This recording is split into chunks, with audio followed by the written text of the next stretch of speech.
15ാമത്തെ മന്ത്രം. ഹിരണ്മയേന പാത്രേണ സത്യസ്യാപി ഹിതം മുഖം തത്വം പൂഷന്ന പാവൃണു സത്യധർമായ ദൃഷ്ടയേ. 16ാമത്തേത്. പൂഷന്നേകർഷേ യമഃ സൂര്യപ്രാജാപത്യ വ്യൂഹരശ്മീൻ സമൂഹ തേജോ യത്തേ രൂപം കല്യാണതമം തത്തേ പശ്യാമി യോസാവസൗ പുരുഷസ്സോഹമസ്മി. 17. വായുരനിലമൃതം അധേതം ഭസ്മാന്തം ശരീരം ഓം ക്രതോസ്മര കൃതം സ്മര ക്രതോസ്മര കൃതം സ്മര. 18. അഗ്നേനയസ്സു പഥാരായസ്മാൻ വിശ്വാനി ദേവവയുനാനി വിദ്വാൻ യുയോദ്യസ്മത് ജുഹുരാണമേനഃ ഭൂയിഷ്ഠാം തേ നമ ഉക്തിം വിധേമ.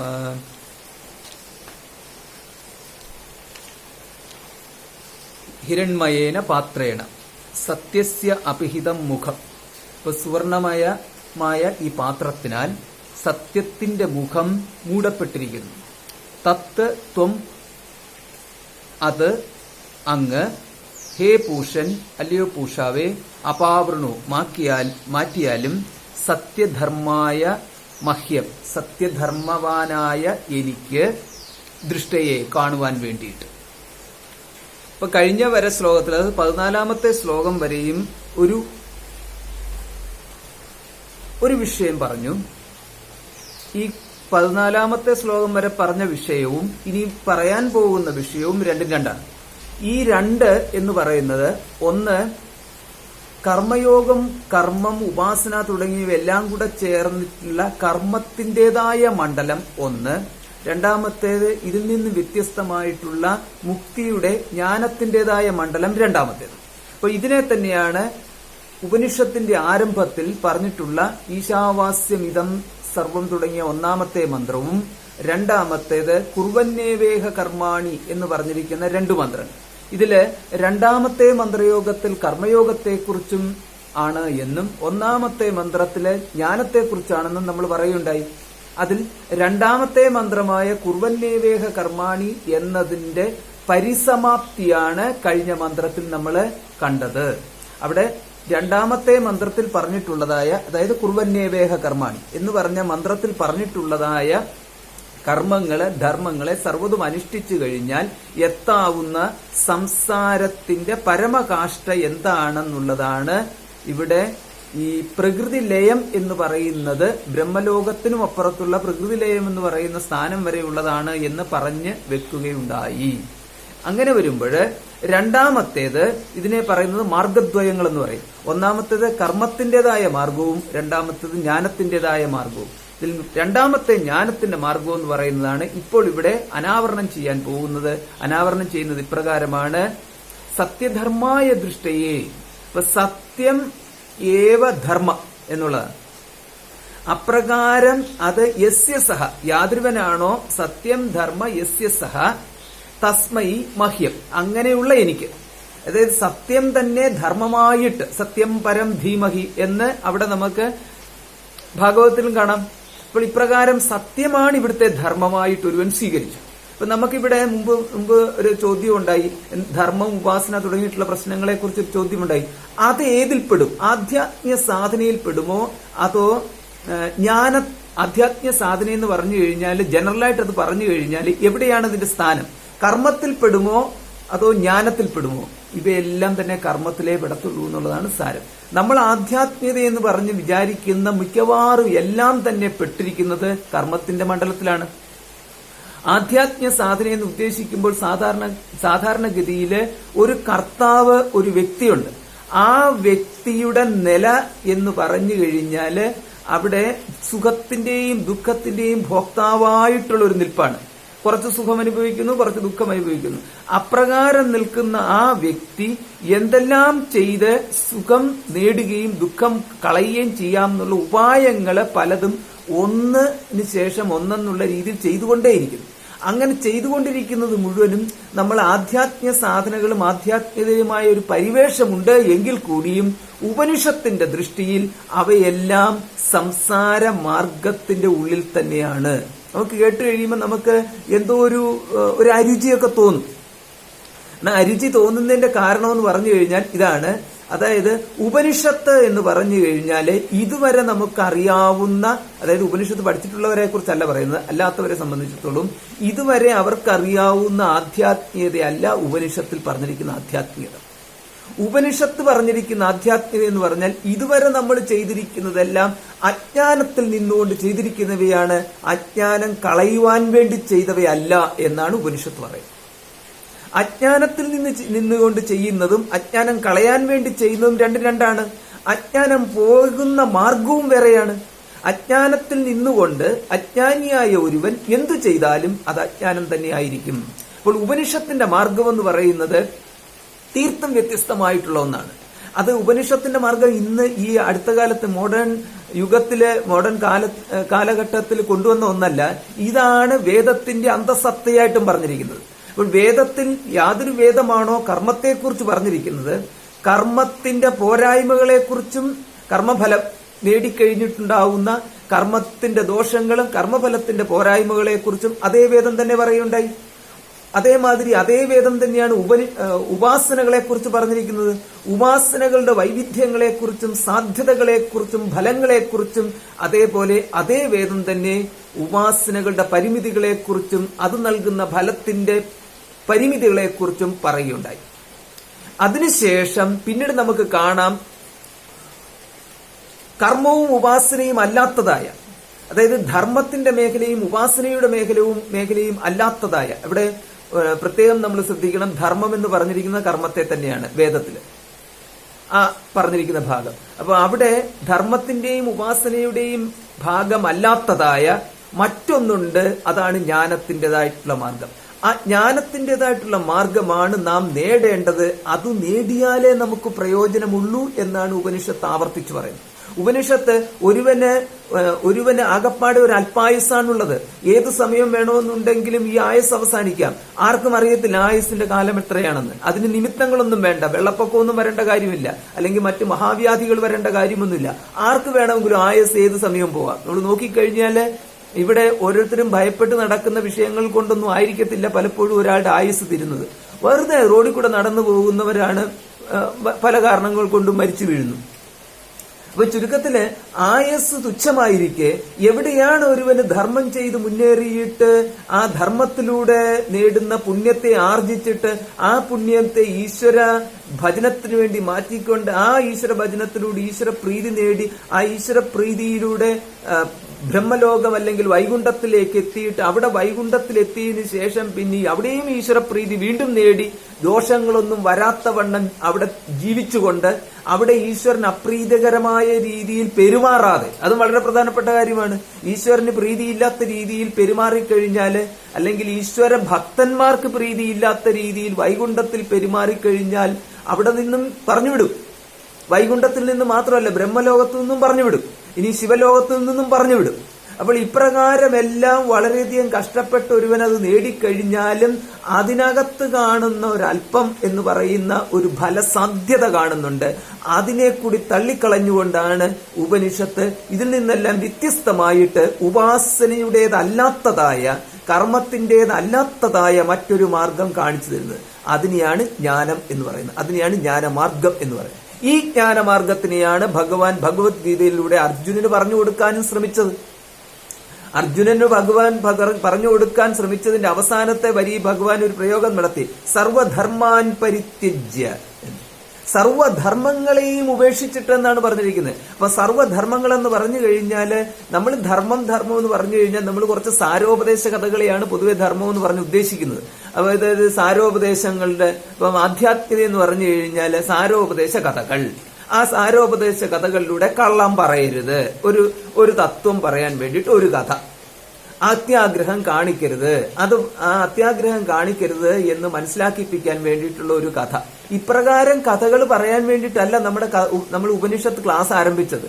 ഇത് ആർക്കും പറയാവുന്ന ക്ലാസ്സാണ്, അതായത് ആർക്കും പറയാവുന്ന കഥകളാണ് സാരോപദേശ കഥകൾ. അത് നമ്മൾ പഞ്ചതന്ത്ര കഥകൾ നോക്കിക്കഴിഞ്ഞാൽ മുഴുവൻ സാരോപദേശ കഥകളാണ്. ധർമ്മം എങ്ങനെയെന്ന് ചോദിച്ചു കഴിഞ്ഞാൽ അവിടെ പല വിധത്തിലുള്ള കർമ്മങ്ങൾ, സുഹൃത്തിനെ എങ്ങനെ സുഹൃത്തിന് മിത്രലാഭം, സുഹൃത്തുണ്ടെന്നുണ്ടെങ്കിൽ എന്താണ് പ്രയോജനം, സുഹൃത്തിനെ നേടിക്കഴിഞ്ഞു കഴിഞ്ഞാൽ സുഹൃത്തിനെ സംരക്ഷിച്ചു നിർത്തേണ്ടത് എങ്ങനെയാണ്. അതേമാതിരി ഇങ്ങനെ പല വിധത്തില് നമുക്ക് സാരോപദേശങ്ങൾ ധാരാളം സമൃദ്ധമായിട്ട് സമൂഹത്തിലുണ്ട്. അത് സമൂഹത്തിലെ സാമൂഹ്യപരമായി സമൂഹത്തിലെ ഒരു അംഗമായിട്ട് സമൂഹത്തിന്റെ ഭാഗമായിട്ട് ജീവിക്കുന്നതിന് വേണ്ടിയിട്ട് പറഞ്ഞിരിക്കുന്നവയാണ്. ആരുമില്ല എങ്കിൽ ഈ സമൂഹം എന്ന് പറയുന്നത് നമുക്കില്ലാതെ ഏകനായിട്ട് ജീവിക്കുകയാണെങ്കിൽ അവിടെ രക്ഷിക്കുവാൻ നമുക്ക് രക്ഷ നൽകുവാൻ നിൽക്കുന്നത് ഏത് ധർമ്മമാണെന്നാണ്. അത്യാഗ്രഹം വേണ്ട തുടങ്ങിയിട്ടുള്ള കാര്യങ്ങൾക്കൊന്നും പ്രസക്തി ഇല്ലാത്തവണ്ണം നമുക്ക് പുറത്തേക്ക് ഇറങ്ങാൻ പറ്റാത്തവണ്ണമുള്ള ഒരു സാഹചര്യവും കൂടിയാണ് എന്ന് വിചാരിക്കുക. നമ്മൾ ഏറ്റവും സുരക്ഷിതമായിട്ടുള്ള രീതിയിൽ പണ്ടത്തെ കാലത്ത് ഋഷിമാരുടെ ഗുഹാവാസം മാതിരി അല്ലെ അതേമാതിരി ഏകനായിട്ട് ഒരുവന് യാതൊരുവിധ ഭയം കൂടാതെ തന്നെ ഒരിടത്ത് ജീവിക്കുകയാണെങ്കിൽ ആ വ്യക്തിക്ക് ആ സമൂഹം എന്ന് പറഞ്ഞിട്ടുള്ള മറ്റൊന്നുമില്ല, ഇന്ററാക്ഷന് വേണ്ടിയിട്ട് പെരുമാറാൻ വേണ്ടിയിട്ട് യാതൊന്നുമില്ലാത്ത ആ വ്യക്തിക്ക് അവിടെ സാമൂഹ്യ ധർമ്മത്തെക്കുറിച്ച് അറിയേണ്ട കാര്യം വരുന്നില്ല. ഇനി പുറത്തേക്ക് അദ്ദേഹം ഇറങ്ങാനും പോകുന്നില്ല. അവിടെ വെച്ച് തന്നെ ജീവിതം അവസാനിപ്പിക്കത്തക്ക തരത്തിൽ അങ്ങ് ഒരു തീരുമാനമെടുത്തു. അങ്ങനത്തെയുള്ള വ്രതമാണ് അനുഷ്ഠിക്കുന്നത് വിചാരിച്ചു. എന്താണ് ആ വ്യക്തിക്കുള്ളത്? പരീക്ഷത്തിനും അതേമാതിരി ഒന്നായിരുന്നു. പരീക്ഷത്തിന് 7 ദിവസം എന്ന് പറഞ്ഞു കഴിഞ്ഞാൽ ഇനിമേലിൽ അദ്ദേഹത്തിന് സംസാര ലോകം എന്ന് പറയുന്ന സാമൂഹ്യ ബന്ധങ്ങൾ ഒന്നുമില്ലാത്ത ഒരു തലത്തിലേക്ക് അദ്ദേഹം എടുത്തങ്ങ് ഉയർന്നു. അങ്ങനെയുള്ള ആ വ്യക്തിക്ക് ഇനിയിപ്പോൾ ധർമ്മം അറിഞ്ഞിട്ട് കാര്യമില്ല. അതുകൊണ്ടാണ് സർവധർമാൻ പരിത്യജ്യ എന്ന് ഭഗവാൻ അവിടെ പറഞ്ഞു. മാമേകം ശരണം വ്രജ എന്നും കൂടെ ഭഗവാൻ പറഞ്ഞു. ധർമ്മത്തെ പരിത്യജിച്ച ശേഷം വെറുതെ ഇരിക്കാനല്ല പറഞ്ഞത്, പിന്നെ ഭഗവത് ശരണാഗതി എന്നും കൂടെ പറഞ്ഞു. അപ്പോൾ ഇവിടെ നമ്മുടെ ചോദ്യം, ഭഗവത് ശരണാഗതിയും ഉപാസനയും തമ്മിലുള്ള വ്യത്യാസം എന്താണ്? ഭഗവത് ശരണാഗതി എന്ന് പറഞ്ഞു കഴിഞ്ഞാൽ എന്താണ് അവിടെ ഉദ്ദേശിക്കുന്നത്? അല്ലെങ്കിൽ മാമേകം ശരണം വ്രജ എന്ന് പറഞ്ഞു കഴിഞ്ഞാൽ ഭഗവാനെ നമ്മള് ഇവിടെ ഭഗവത്ഗീതയിൽ പറഞ്ഞിരിക്കുന്ന ഭഗവാനെ ആശ്രയിക്കലും നമുക്കറിയാവുന്ന തരത്തിലുള്ള ഭഗവാനെ ആശ്രയിക്കലും തമ്മിൽ എന്തെങ്കിലും വ്യത്യാസമുണ്ടോ? വളരെ വലിയ വ്യത്യാസമുണ്ട്. കാരണം ഭഗവാൻ എപ്പോഴാണ് പറഞ്ഞത്? സർവധർമാൻ പരിത്യജ്യ മാമേകം ശരണം വ്രജ എന്ന് അർജുനോട് പറഞ്ഞതെന്ന് പറഞ്ഞാൽ ഭഗവത്ഗീത മുഴുവൻ ഉപദേശിച്ച ശേഷമാണ് പറഞ്ഞത്. അപ്പോൾ മുഴുവൻ ഉപദേശിക്കുന്നതിലൂടെ ഭഗവാൻ അർജുനനെ ഒരു വ്യക്തി എന്നുള്ള നിലയിൽ പരിമിതപ്പെടുത്തി നിർത്തിക്കൊണ്ടിരുന്ന അജ്ഞാനത്തിനെ നിവാരണം ചെയ്യുവാനുള്ള മാർഗം ഉപദേശിച്ച ശേഷമാണ് അവിടെ സർവധർമാൻ പരിത്യജ്യ മാമേകം ശരണം വ്രജ എന്ന് പറഞ്ഞു. എന്നിട്ട് ഇനിയും ഏതെങ്കിലും ഒരു ആശങ്കയുണ്ടെങ്കിൽ, ധർമ്മങ്ങളെല്ലാം ഇല്ലാതിരുന്നു കഴിഞ്ഞാൽ എന്റെ പാപനിവൃത്തി എങ്ങനെയുണ്ടാകും എന്നുള്ള ഒരു ആശങ്ക അവശേഷിക്കുന്നുണ്ടെങ്കിൽ ഭഗവാൻ അവിടെ പറഞ്ഞിരിക്കുകയാണ്, ഇത് ഭഗവാന്റെ പ്രതിജ്ഞയാണ് പറഞ്ഞിരിക്കുന്നത്, അഹം ത്വാ സർവപാപേഭ്യഃ മോക്ഷയിഷ്യാമി. അതുകൊണ്ട് മാശുച ദുഃഖിക്കേണ്ട കാര്യമേ വരുന്നില്ല. അഹം ത്വാം സർവപാപേഭ്യഃ മോക്ഷയിഷ്യാമി, ഞാൻ നിന്നെ സർവപാപങ്ങളിൽ നിന്നും മുക്തനാക്കാം എന്ന്. അപ്പൊ സർവപാപങ്ങളിൽ നിന്നും മുക്തനാക്കുന്ന, സർവ ദുരിതങ്ങളിൽ ക്ഷയിപ്പിക്കുന്ന, സർവ സംസാര നിവൃത്തി വരുത്തുന്ന, സർവതന്ത്ര സ്വതന്ത്രനാക്കുന്ന, സദാ സർവസുഖ സമാപ്തിയിലോടു പര്യവസാനിപ്പിക്കുന്നതായ ഒരു തത്വശാസ്ത്രമാണ്, ഒരു ദർശനമാണ് നമുക്ക് ഉപനിഷത്ത് നൽകുന്നത്. ഇത് സാധാരണ രീതിയിലുള്ള ഉപാസനയല്ല. ഉപാസനയിൽ ഇപ്പൊ നമുക്ക് ശ്രീവിദ്യോപാസന അല്ലെങ്കിൽ മറ്റുള്ള ഉപാസനകളൊക്കെ കാണാം. അവിടെ എന്ന് പറഞ്ഞു കഴിഞ്ഞാൽ ആ ഉപാസന എന്ന് പറയുന്നത് മുഴുവൻ താന്ത്രികം മാന്ത്രികം എന്നൊക്കെ പറയുന്ന വിഭാഗത്തിൽപ്പെട്ടതാണ്. തന്ത്രസംബന്ധമായിട്ടും മന്ത്രങ്ങളും ഒക്കെ പ്രയോഗങ്ങളാണ്. അവിടെ അങ്ങനെ പ്രയോഗിക്കുന്ന ഒരാള് അതിനകത്ത് വളരെ വ്യക്തമായിട്ടുണ്ടായിരിക്കണം ഒരു കാര്യമുണ്ട്. ഈ ഏത് വിധത്തിലുള്ള ഉപാസനമൂർത്തിയും പ്രസാദിക്കുന്ന ഉപാസനമൂർത്തിക്ക് മറ്റൊരു മുഖമുണ്ട്. ആ മുഖമെന്ന് പറഞ്ഞു കഴിഞ്ഞാല് കോപിക്കുന്ന മുഖം. ഒരു ഉപാസനമൂർത്തി നമ്മുടെ ഏതൊരു വ്യക്തി എന്ന പോലെ തന്നെ, ഒരു വ്യക്തി നമ്മൾ എത്ര നല്ല വ്യക്തി എന്ന് നമ്മൾ പറഞ്ഞാലും ആ വ്യക്തിക്ക് 2 മുഖങ്ങളുണ്ട്. ഒന്ന് നമ്മളോട് പ്രിയം കാണിക്കുന്ന മുഖം, 2 നമ്മളോട് അപ്രിയം കാണിക്കുന്ന മുഖം. എന്തുകൊണ്ട് പ്രിയവും അപ്രിയവും നമ്മളോട് കാണിക്കുന്നു? അതെന്ന് ചോദിച്ചു കഴിഞ്ഞാല് ഈ ഏതൊരു വ്യക്തിക്കും വന്നു ചേരുന്ന അനുഭവങ്ങൾ അവരുടെ മനസ്സിൽ, അവരുടെ അന്ധഃകരണത്തില് സ്ഥിതി ചെയ്യുന്ന ചില അറിവുകളുമായിട്ടോ അനുഭവങ്ങളുമായിട്ടോ തട്ടിച്ചു നോക്കിയതിനു ശേഷം അവരവിടെ സുഖമോ ദുഃഖമോ ആയിട്ടുള്ള ഒരു അനുഭവത്തിലേക്ക് കടക്കുകയോ അതല്ല എങ്കിൽ ഇത് ഗുണമോ ദോഷമോ എന്നുള്ള ഒരു വിചാരത്തിലേക്ക് അവർ വീണ്ടും കടക്കുകയോ ഒക്കെ ചെയ്തു കഴിയുമ്പോൾ ഗുണമാണ് അല്ലെങ്കിൽ സുഖമാണ് എന്ന് ഭാവിയിൽ എത്തിച്ചേരാൻ പോകുന്ന ഒരു സാധ്യതയിലേക്ക് അവർക്ക് പ്രിയമുണ്ടാവാം. അതേമാതിരി ഇത് സമയം കളയലാണ് എന്ന് തോന്നുന്ന ഒരു തരത്തിലേക്ക് പ്രയോജനരഹിതമായ ഒരു സംവാദത്തിലേക്കാണ് പോകുന്നത് എന്നുള്ള ഒരു തോന്നൽ ഉണ്ടായിക്കഴിഞ്ഞാൽ ആ സംവാദത്തോട് അവർക്കൊരു അപ്രിയമുണ്ടാവാം. അതിന്റെ അർത്ഥം സംവാദം നടത്തുന്ന വ്യക്തിയോട് അപ്രിയമുണ്ടായി എന്നുള്ളതല്ല. അതേപോലെ തന്നെ സംവാദം നടത്തുമ്പോൾ ആ സംവാദത്തോട് പ്രിയമുണ്ടാകുന്നത് വ്യക്തിയോടുണ്ടായ പ്രിയമെന്നുള്ളതുമല്ല. അപ്പോൾ ഇപ്രകാരം നമുക്ക് കാണാം, ഒരു വ്യക്തിക്ക് തന്നെയാണെന്നുണ്ടെങ്കിലും വന്നു ചേരുന്ന അനുഭവങ്ങളോട്, ആ അനുഭവങ്ങൾ എന്ന് പറഞ്ഞു കഴിഞ്ഞാൽ നമ്മൾ ഉടൻ തന്നെ അത് എല്ലാ കാലത്തും നമുക്ക് ഒരു വ്യക്തി, നാം എന്ന് പറയുന്ന ഒരു വ്യക്തി മറ്റൊരു വ്യക്തിക്ക് പ്രിയം മാത്രം കൊടുത്തുകൊണ്ടിരിക്കാൻ പറ്റുമെന്ന് പറയുക സാധ്യമല്ല. അപ്പൊ നമുക്കാണെങ്കിൽ എപ്രകാരമാണോ ശാരീരികമായ പരിമിതികൾ കൊണ്ട് നമ്മുടെ സ്വഭാവങ്ങൾ മാറുന്നത്, നമ്മുടെ സ്വഭാവം മാറുക എന്ന് പറഞ്ഞാൽ ഉണർന്നു വരുമ്പോൾ നമ്മൾ വളരെ വളരെ സംതൃപ്തനായിട്ട് സന്തോഷത്തോടു കൂടിയിട്ട് വരുന്നു. സന്ധ്യ വഴങ്ങി 8 മണിയായി 9 മണിയായി 10 മണിയായി അതുവരെയും റെസ്റ്റ് എടുത്തിട്ടില്ല. 11 മണി 12 മണിയായി കഴിഞ്ഞാൽ ആ സമയത്ത് പ്രിയം പറഞ്ഞുകൊണ്ട് വരുന്നവരാണോ നമ്മുടെ മുമ്പിൽ മുഖ്യമായിട്ട് നിൽക്കുക, അതോ നമുക്ക് ഉറങ്ങുക എന്ന് പറയുന്ന ആവശ്യമാണോ നമ്മുടെ മുന്നിൽ മുഖ്യമായിട്ട് നിൽക്കുക? നമ്മൾ ഉറങ്ങിപ്പോകുന്നു, ആ വീണ് പോകുകയാണ്. അങ്ങനെ വീണ് പോകുമ്പോൾ അത് കണ്ടു നിൽക്കുന്ന ആളെ എന്നോട് പ്രിയമില്ലാഞ്ഞിട്ടാണ് വിരക്തി കാണിച്ചു പോകുക എന്ന് പറഞ്ഞാൽ ആ പറച്ചിലിനകത്ത് അർത്ഥമില്ല. എന്നാൽ ഇപ്രകാരമാണ് ഒരു വ്യക്തിയുടെ ശരീരത്തിന്റെ ക്ഷമതയും മനസ്സിന്റെ ക്ഷമത, ഇന്ദ്രിയങ്ങളുടെ ക്ഷമത തുടങ്ങിയതനുസരിച്ചിട്ട് വന്നു ചേരുന്ന വസ്തുക്കളോട് പ്രിയാപ്രിയങ്ങൾ കാണിക്കും. അതേമാതിരി നമ്മൾ മറ്റൊരാളോട് പ്രിയാപ്രിയങ്ങൾ കാണിക്കുന്നതും ഇതേ തന്നെ വെച്ചുകൊണ്ടാണ്.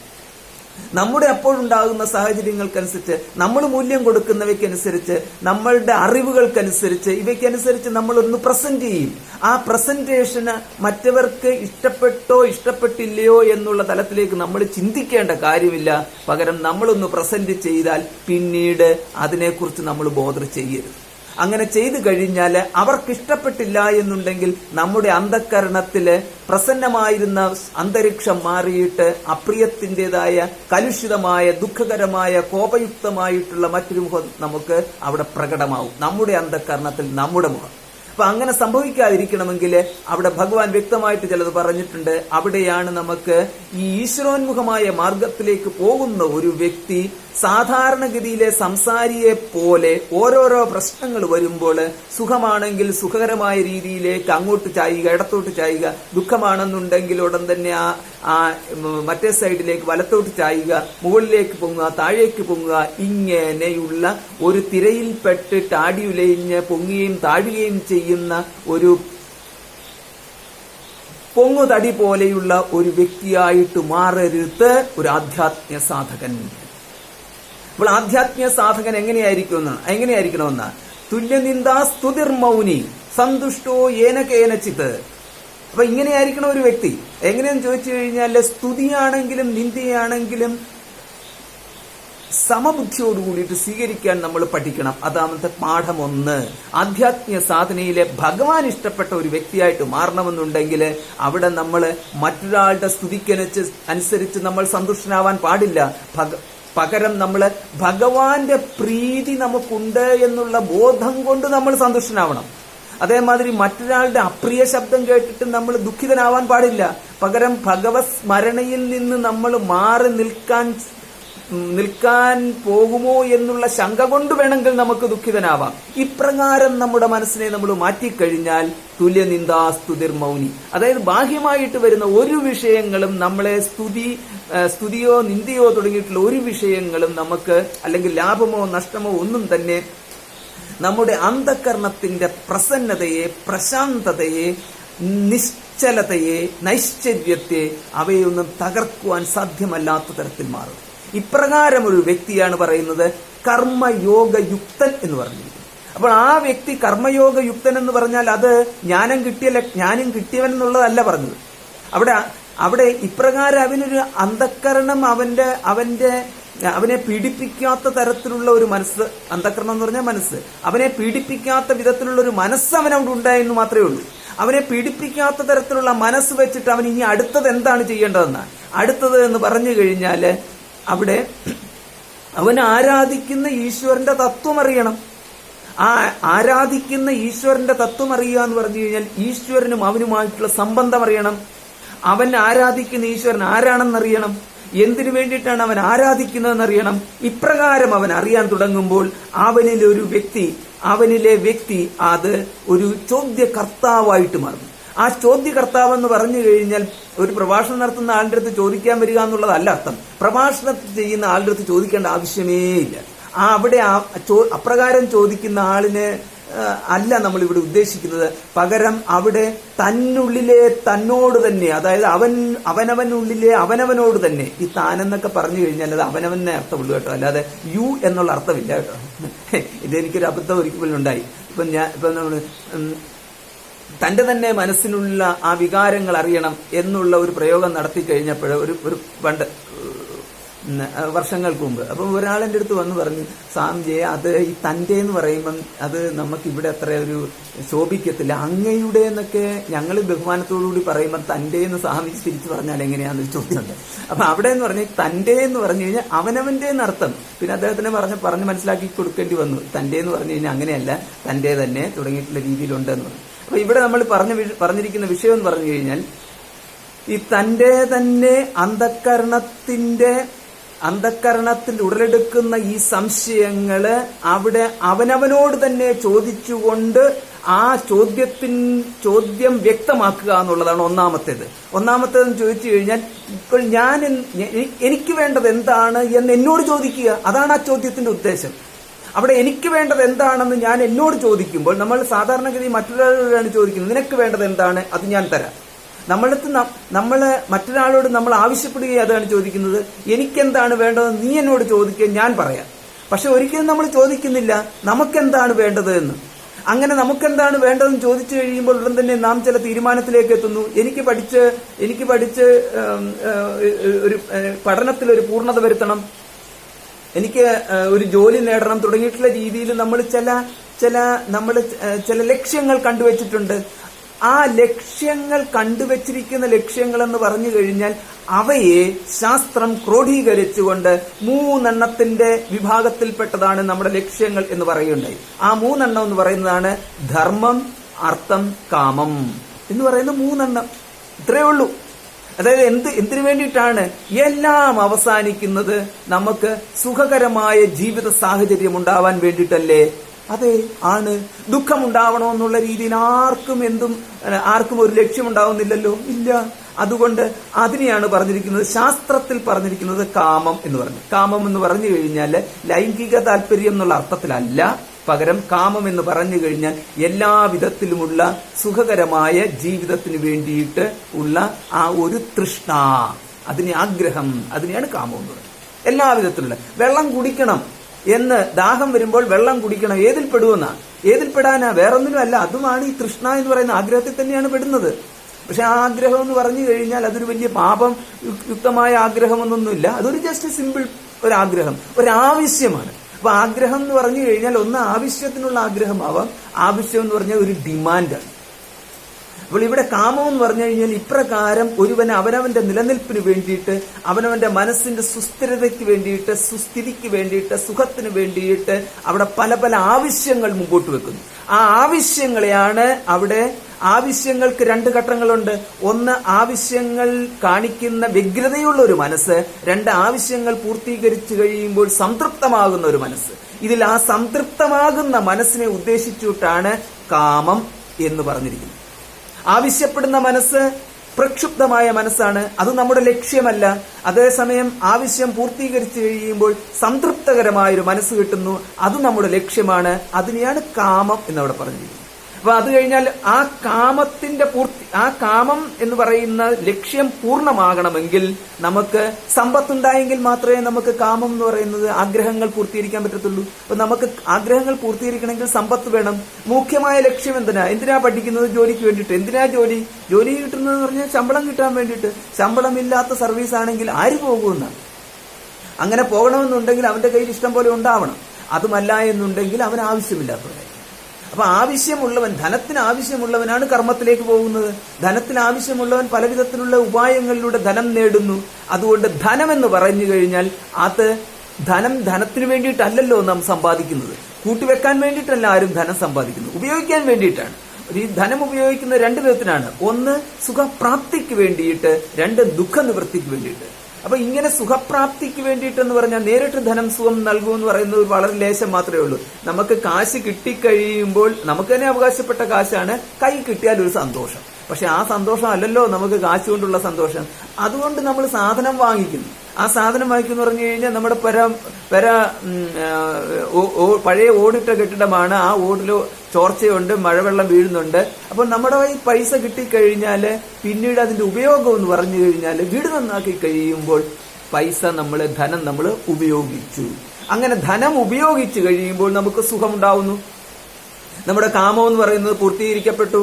അപ്പൊ ഇങ്ങനെ വന്നു കഴിയുമ്പോൾ നമ്മുടെ ഒരു ലക്ഷ്യം ധനപ്രാപ്തിയുമാണ്. അതുകൊണ്ടാണ് അർത്ഥം എന്ന് പറഞ്ഞിരിക്കുന്നത്. അപ്പൊ ഇങ്ങനെ ഈ അർത്ഥവും അതേമാതിരി കാമവും വേണമെന്നുണ്ടെങ്കിൽ നമ്മൾ എന്തെങ്കിലും ചെയ്തെങ്കിലല്ലേ പറ്റത്തുള്ളൂ. അപ്പൊ നമ്മൾ ചെയ്യുക എന്ന് പറഞ്ഞു കഴിഞ്ഞാല് എന്ത് ചെയ്തു കഴിഞ്ഞാൽ എന്ത് കിട്ടുമെന്നുള്ളതാണ്. നമ്മള് എന്ത് ചെയ്തു കഴിഞ്ഞാൽ ദുഃഖകരമായ സാഹചര്യത്തിലേക്ക് വന്നു വീഴത്തില്ലയോ? ആ ദുഃഖകരമായ സാഹചര്യം എന്ന് പറഞ്ഞു കഴിഞ്ഞാൽ ജയില്, അതല്ല എന്നുണ്ടെങ്കിൽ അപകടങ്ങള്, അതല്ല എന്നുണ്ടെങ്കിൽ രോഗങ്ങള്, പിന്നെ അല്ലെങ്കിൽ മാനസികമായ പീഡനം, ഇങ്ങനെയുള്ള എന്തെങ്കിലുമൊക്കെ തരത്തിൽ നമുക്ക് ദുഃഖങ്ങൾ വന്നു ചേരുന്ന സാഹചര്യങ്ങളുണ്ടല്ലോ. അങ്ങനെയുള്ള ദുഃഖങ്ങൾ വരാത്തതായ, സുഖം മാത്രം നൽകുന്നതായ ഉപായത്തെ സ്വീകരിച്ചു കഴിഞ്ഞാൽ ഇത് രണ്ടും പൂർത്തിയാവും. അതായത് അർത്ഥമെന്നും കാമമെന്നും പറയപ്പെട്ടത് നേടാൻ വേണ്ടിയിട്ട് എന്താണ് ഉപായം എന്ന് ചോദിക്കുമ്പോഴാണ് ധർമ്മം എന്ന് പറയുന്നതും വരുന്നത്. അപ്പൊ ധർമ്മം എന്താണെന്ന് ധർമ്മം എന്ന് പറഞ്ഞു കഴിഞ്ഞാൽ അവിടെ കർമ്മത്തിനെയാണ് ധർമ്മം എന്ന് പറയുന്നത്. കർമ്മം വിട്ടിട്ടൊരു ധർമ്മമില്ല. എന്റെ കയ്യിൽ കുറച്ച് ധർമ്മമുണ്ട്. എന്താണാവോ ധർമ്മം? എന്റെ കയ്യിൽ അർത്ഥമുണ്ടെന്ന് പറഞ്ഞു കഴിഞ്ഞാൽ നമുക്ക് മനസ്സിലാക്കാം അർത്ഥം എന്താണെന്നത്. എന്റെ കയ്യിൽ കുറച്ച് കാമമുണ്ട് എന്ന് പറഞ്ഞു കഴിഞ്ഞാൽ നമുക്ക് അർത്ഥം കൺവേർട്ട് ചെയ്തതാണ് അത് എന്ന് മനസ്സിലാക്കാം. കാരണം അതെന്ന് പറഞ്ഞു കഴിഞ്ഞാൽ സുഖകരമായിട്ടുള്ള വസ്തുക്കളെ സമ്പാദിച്ചു വെച്ചിരിക്കുന്നതാവാം, അതല്ലെങ്കിൽ സുഖാനുഭവങ്ങളാവാം. അപ്പൊ ഇവിടെ എന്റെ കയ്യിൽ കുറച്ച് ധർമ്മം ഉണ്ട് എന്ന് പറഞ്ഞു കഴിഞ്ഞാൽ എന്താ ഉദ്ദേശിക്കുന്നത്?